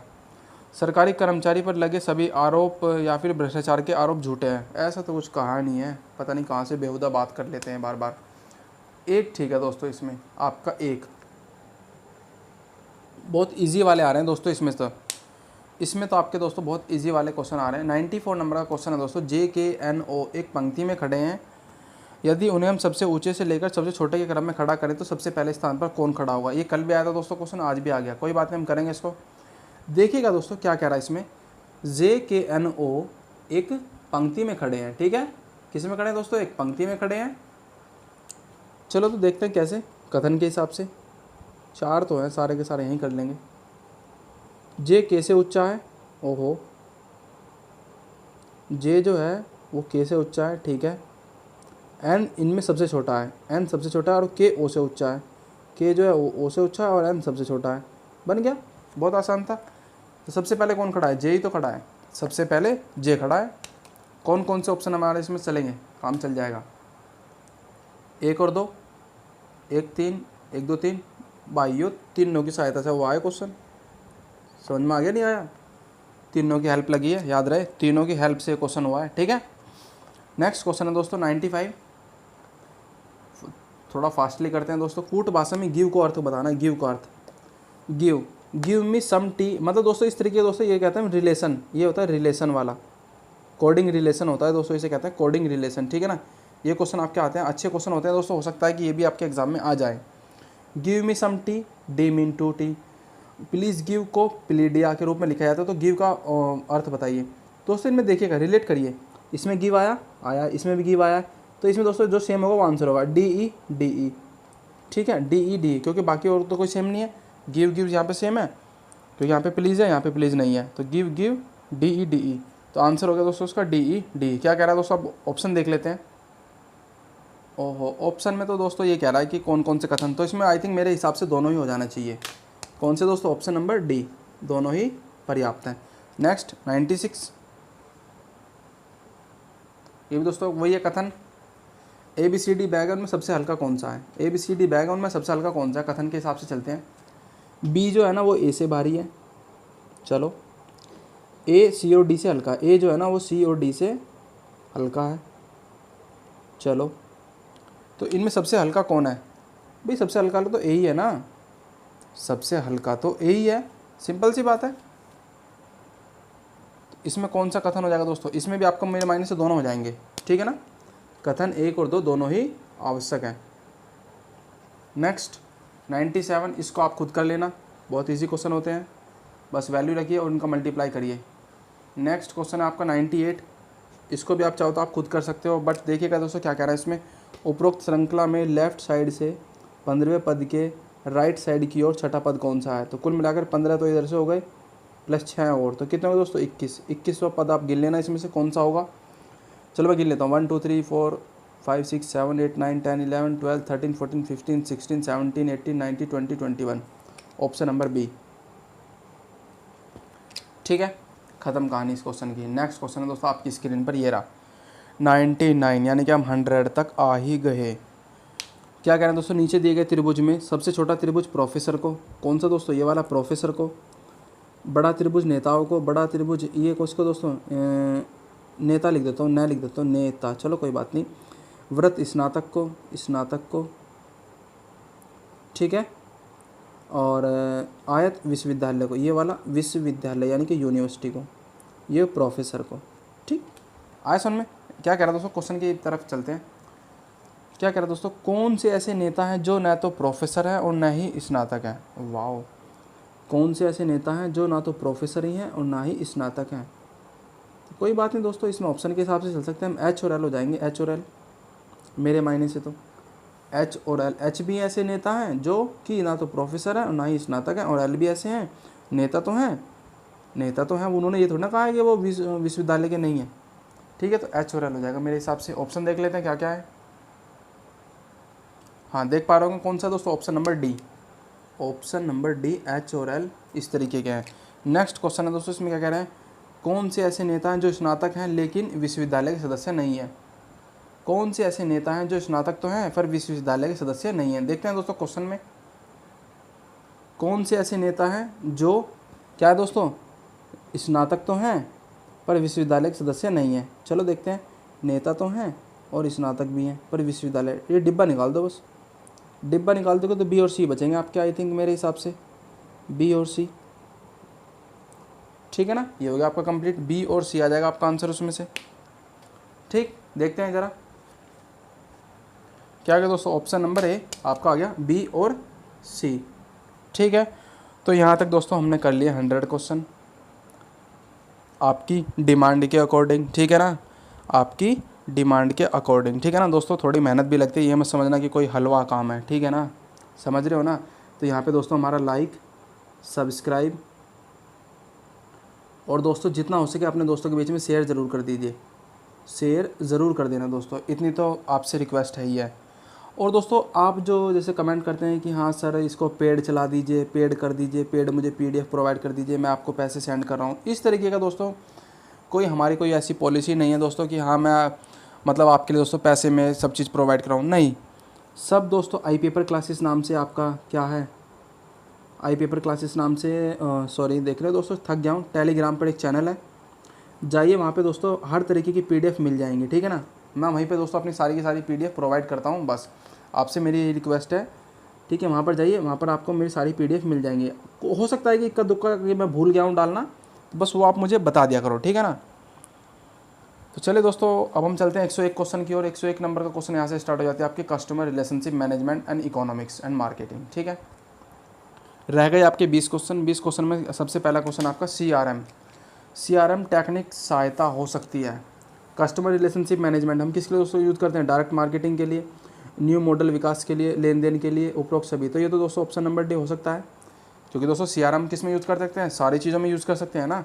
नेक्स्ट, किसी ग्राहक को सेवा प्रदान करने की वास्तविक लागत, रियल जो दोस्तों वैल्यू होती है, उसका आकलन करने के लिए हम कौन सी टेक्निक का इस्तेमाल करते हैं, इसमें से कौन सी दोस्तों, कोस्ट बेस अकाउंटिंग, या फिर दोस्तों एक्शन बेस अकाउंटिंग, या फिर दोस्तों क्या पीरियड बेस अकाउंटिंग, या फिर मूल्य आधारित लेखांकन, वैल्यू बेस अकाउंटिंग।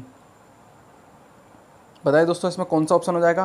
किसी भी कस्टमर को हम जो सर्विस प्रोवाइड करते हैं दोस्तों, उसकी रियल वैल्यू का दोस्तों हम क्या करते हैं, एनालिसिस करते हैं, किसके हेल्प से, एक्शन बेस अकाउंटिंग की हेल्प से।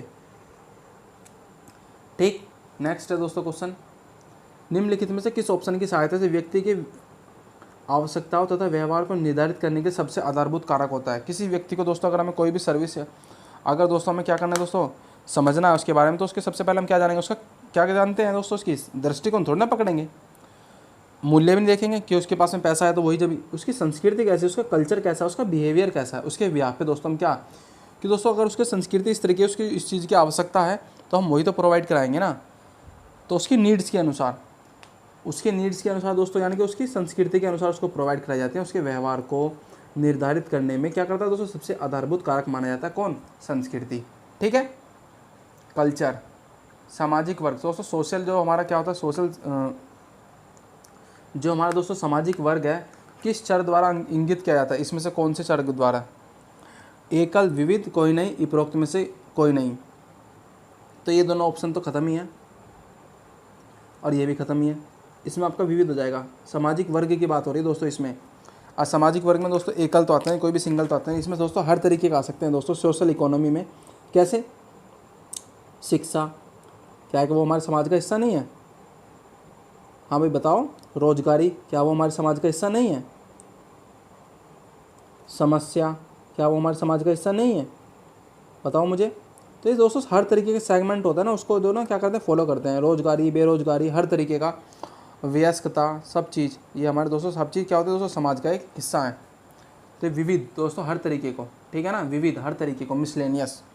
105 रिकॉर्ड, ऐसा रिकॉर्ड जो ग्राहक के पिछले खरीद बिक्री मूल्य तथा मात्रा पर निर्धारित होता है।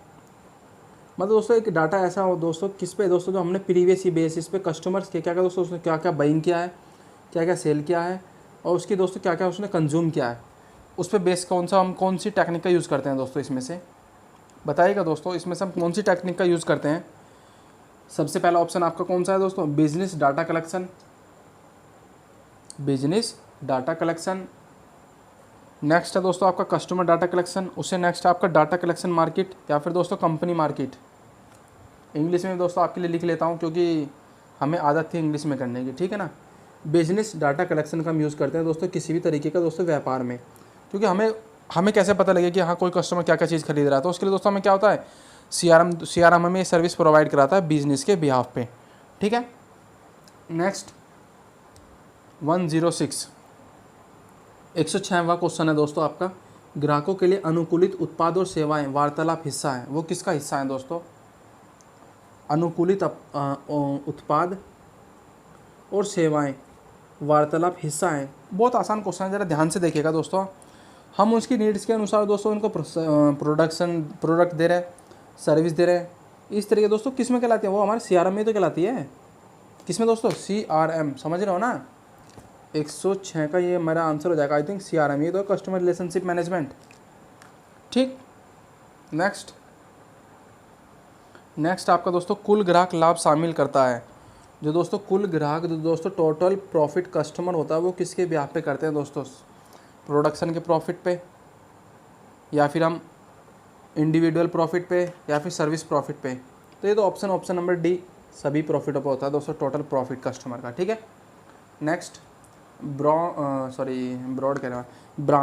ब्रांड इमेज के कारण किसी भी उत्पाद से ग्राहकों को मिलने वाले सभी लाभों को अनुमानित मौद्रिक मूल्य कहा जाता है। जो ब्रांड वैल्यू के बेसिस पे दोस्तों अगर किसी भी प्रोडक्ट को कस्टमर्स को मिला जा रहा है, कस्टमर्स को वो दिया जा रहा है, उसके हिसाब से दोस्तों अगर देखा जाएगा तो वो उससे दोस्तों हमें प्रॉफिट मिलेगा। सभी लाभों का अनुमानित मौद्रिक मूल्य क्या कहलाता है, ये कहलाता है दोस्तों टोटल प्रॉफिट, क्या दोस्तों, टोटल प्रॉफिट कस्टमर। यही दोस्तों क्वेश्चन, यही आपस में एक दूसरे के रिलेट है ये दोनों क्वेश्चन, ठीक है। नेक्स्ट लॉयल्टी वाला क्वेश्चन है आपका। ये लॉयल्टी किस तरीके से, अगर हम किसी भी कस्टमर्स की लॉयल्टी को मैक्सिमम करने के लिए क्या करते हैं, कस्टमर से रिलेशन बनाने के लिए उसके प्रबंधन यानी कि मैनेजमेंट को हम क्या करते हैं, उस प्रक्रिया को क्या कहा जाता है। अगर किसी कस्टमर की लॉयल्टी को हमें ज़्यादा करना है, बढ़ाना है, उसके लिए दोस्तों हम कौन सी टेक्निक का यूज़ करते हैं, उसके लिए हम करते हैं दोस्तों कौन सी का, कस्टमर रिलेशनशिप मैनेजमेंट, CRM का, ठीक।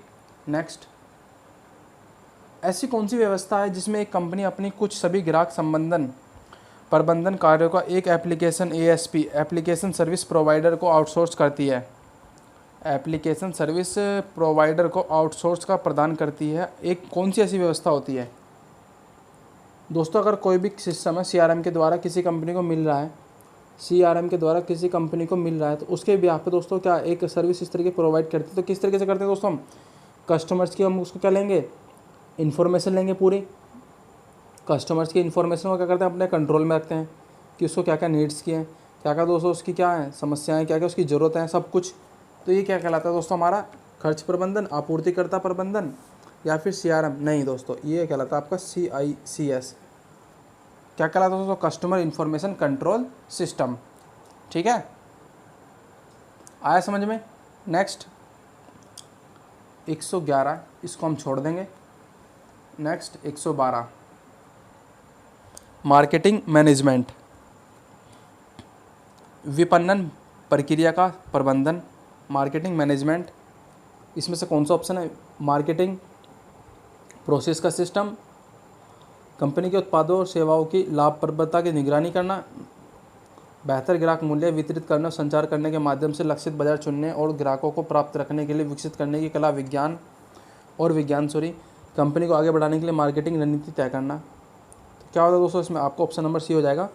बेहतर ग्राहकों को मूल्य बनाने में मार्केटिंग का मैनेजमेंट होता है, वितरित करने में, संचार करने के माध्यम से लक्षित बाजार चुनने में और ग्राहकों को प्राप्त करने, रखने और उसके विकसित करने की कला और विज्ञान। तो कुल मिलाकर इसका आंसर हो जाता है उसको आपका 112 का ऑप्शन नंबर सी। चलते दोस्तों नेक्स्ट क्वेश्चन की ओर। क्वेश्चन नंबर 14, खरीद प्रक्रिया तब शुरू होती है जब खरीदार को पहचानता है। क्या कह रहा है दोस्तों, जरा ध्यान से देख लेना। जो हमारा खरीदने का प्रोसेस है वो कब स्टार्ट होता है? जब हमें इसमें से पहचान लेता है क्या? उत्पाद की क्वालिटी को, उत्पाद के लिए एक विज्ञापन को, पिछली विजिट से एक विक्रेता को, या फिर समस्या और आवश्यकता को। इसमें दोस्तों आपका ऑप्शन हो जाएगा, आई थिंक मेरे हिसाब से डी हो जाना चाहिए, क्योंकि हमें जब तक उस प्रोडक्ट की आवश्यकता या फिर उसकी समस्या के बारे में नहीं पता चलेगा तो हम उसको खरीदेंगे कैसे? अगर हमें एसी खरीदनी है दोस्तों तो हमें उसका टोटल प्रॉफिट और लॉस सब कुछ जानना होता है ना, तभी तो हम खरीदेंगे कि हाँ भाई ये एसी इस तरीके से चलती है, इतनी ठंडी हवा देती है, ये देगी वो देगी, तो इस तरीके के दोस्तों हमें पता लगेगा तभी तो हम खरीदते हैं उस चीज़ को। ठीक है, तो 114 का आंसर हो जाएगा आपको ऑप्शन नंबर डी। 115 दोस्तों ये आपके सिलेबस में मैंने अभी नहीं कराया तो इसलिए मैं अभी आपको नहीं बता सकता। ठीक है, वैसे आप देख लेना दोस्तों, इस तरह के क्वेश्चन है ये, और इसका आंसर जो आई थिंक मेरे हिसाब से, चलो मैं आपको बता ही दूंगा बाद में जो भी है। ठीक है, नेक्स्ट चलते हैं दोस्तों। नेक्स्ट क्या है? उद्योगों के विविध सेटों में पूरक वस्तुओं और सेवाओं के समूह को क्या कहते हैं? पूरक वस्तुओं, विविध सेटों में दोस्तों पूरक वस्तुओं और सेवाओं के समूह को क्या कहते हैं? कौन सी मार्केट बोलते हैं दोस्तों? बाजार स्थान, मेटा मार्केट, संसाधन बाजार, तो इसे कहते हैं दोस्तों मेटा मार्केट। कौन सी मार्केट दोस्तों? Meta market. ठीक है, नेक्स्ट बाजार मांग क्या है? बाजार मांग, मार्केट डिमांड किस तरीके से होती है दोस्तों? मार्केट डिमांड जो होती है दोस्तों, इंडिविजुअली डिमांड का क्या दोस्तों? व्यक्तिगत मांग का क्षैतिज योग, व्यक्तिगत मांग का ऊर्ध्वाधर योग, व्यक्तिगत मांग का पार्श्व योग, व्यक्तिगत मांग का मूल्य से गुना। तो ये दोस्तों होता है हमारा सीधा सीधा क्षैतिज योग। इस क्वेश्चन को जरा ध्यान रख लेना दोस्तों, व्यक्तिगत मांग का क्षैतिज योग डायरेक्टली होता है दोस्तों, हम किसी के तरीके से इस तरीके सॉरी इनडायरेक्टली बेसिस पे जाते हैं दोस्तों, इंडिविजुअली मांग के बिहाफ पे। कैसे? हमें पता रहता है दोस्तों कस्टमर और मार्केट के बीच में दोस्तों, ये तो यानी डायरेक्ट भी जा सकते हैं, ऐसी बात नहीं है, बट हम किसी के द्वारा इनडायरेक्टली भी जा सकते हैं इसके पास में। ठीक है, तो व्यक्तिगत मांग का क्षैतिज योग, horizontal sum of individual demands. ठीक, नेक्स्ट, निम्नलिखित में से किसे मार्केट उद्योग में प्रमुख खिलाड़ी माना जाता है? ये तो आप बता ही दोगे दोस्तों। 118 का आंसर आप मुझे बताना कमेंट बॉक्स में। बहुत अच्छा क्वेश्चन है, बहुत इजी है। मार्केटिंग जो दोस्तों इंडस्ट्री होती है उसमें सबसे तगड़ा प्लेयर किसे माना जाता है? ये अगर इसमें क्वेश्चन में ऑप्शन दिए हुए हैं तो इस तरीके के। Next, perfect market, perfect competition market क्या है? एक फर्म मूल्य लेती है अर्थात यह मूल्य का अधिकरण करती है। अच्छा जी, चलो। एक फर्म मूल्य निर्माता जिसका अर्थ है यह बाजार मूल्य निर्धारित करती है, ऐसा तो कुछ नहीं था परफेक्ट मार्केट में। कंपनियों के उत्पाद विभेदित होते हैं, ये दोस्तों होता है मोनोपोली मार्केट में। बाजार में आगमन की बाधाएं कम है और बाहर आ जाने जाने की अधिक है, ऐसा कुछ नहीं है। तो ऑप्शन नंबर आई थिंक इसका मेरे हिसाब से ए हो जाना चाहिए। क्या होता है दोस्तों हमारी परफेक्ट कंपटीशन मार्केट? ऐसी मार्केट दोस्तों जिसमें एक ही प्राइस हो, एक ही प्राइस हो और उसको आपको क्या कर सके दोस्तों, चेंज ना करने की, मतलब क्या कंडीशन ख़त्म हो, उसी मूल्य पर लेना हो। ठीक है, उसी ही मूल्य पर लेना हो तो परफेक्ट कंपटीशन मार्केट कहलाती है। ठीक है, नेक्स्ट क्वेश्चन नंबर 120, और यहाँ तक हमने कर लिया दोस्तों अपना प्रैक्टिस सेट कंप्लीट। क्या कह रहा हूँ दोस्तों, हमने यहाँ तक कर लिया है अपना प्रैक्टिस सेट कंप्लीट। मेरी आवाज़ भी आपको लग रही है दोस्तों अप एंड डाउन हो गई होगी। ठीक है,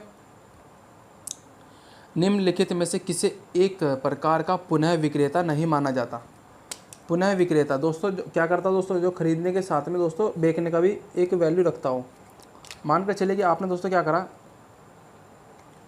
किसी दुकान से या फिर आप मंडी से खरीद के लेके आ गए दोस्तों सब्जी आप खरीदने के लिए लाए थे ना, पर आपको क्या है दोस्तों, इसको दोबारा भी बेचना है, इसको दोबारा भी बेचना है। एक बार तो बेच दिया, इसको दोबारा भी बेचना है, यानी कि सब्जी दोबारा लाकर दोबारा भी बेच सकते हैं।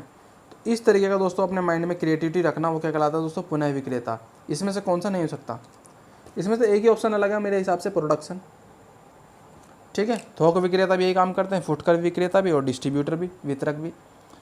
समझ में आ गया दोस्तों। 120 तक हमने कंप्लीट कर लिया अपने question number of A set के हिसाब से। ठीक है, कुछ क्वेश्चन 2-3 क्वेश्चन जो दोस्तों अभी तक आपके नहीं हो पाए मैं आपको करा दूंगा। ठीक है, 2 से 3 क्वेश्चन आपके दोस्तों, और स्पेशली बता रहा हूँ 44 और 45 मैं आपको टेलीग्राम पे बता दूंगा दोस्तों इन क्वेश्चन को। ठीक है ना, क्योंकि वो दोस्तों ज़्यादा काफ़ी लेंथी क्वेश्चन थे, इस वजह से मैं आपको नहीं बता पाया।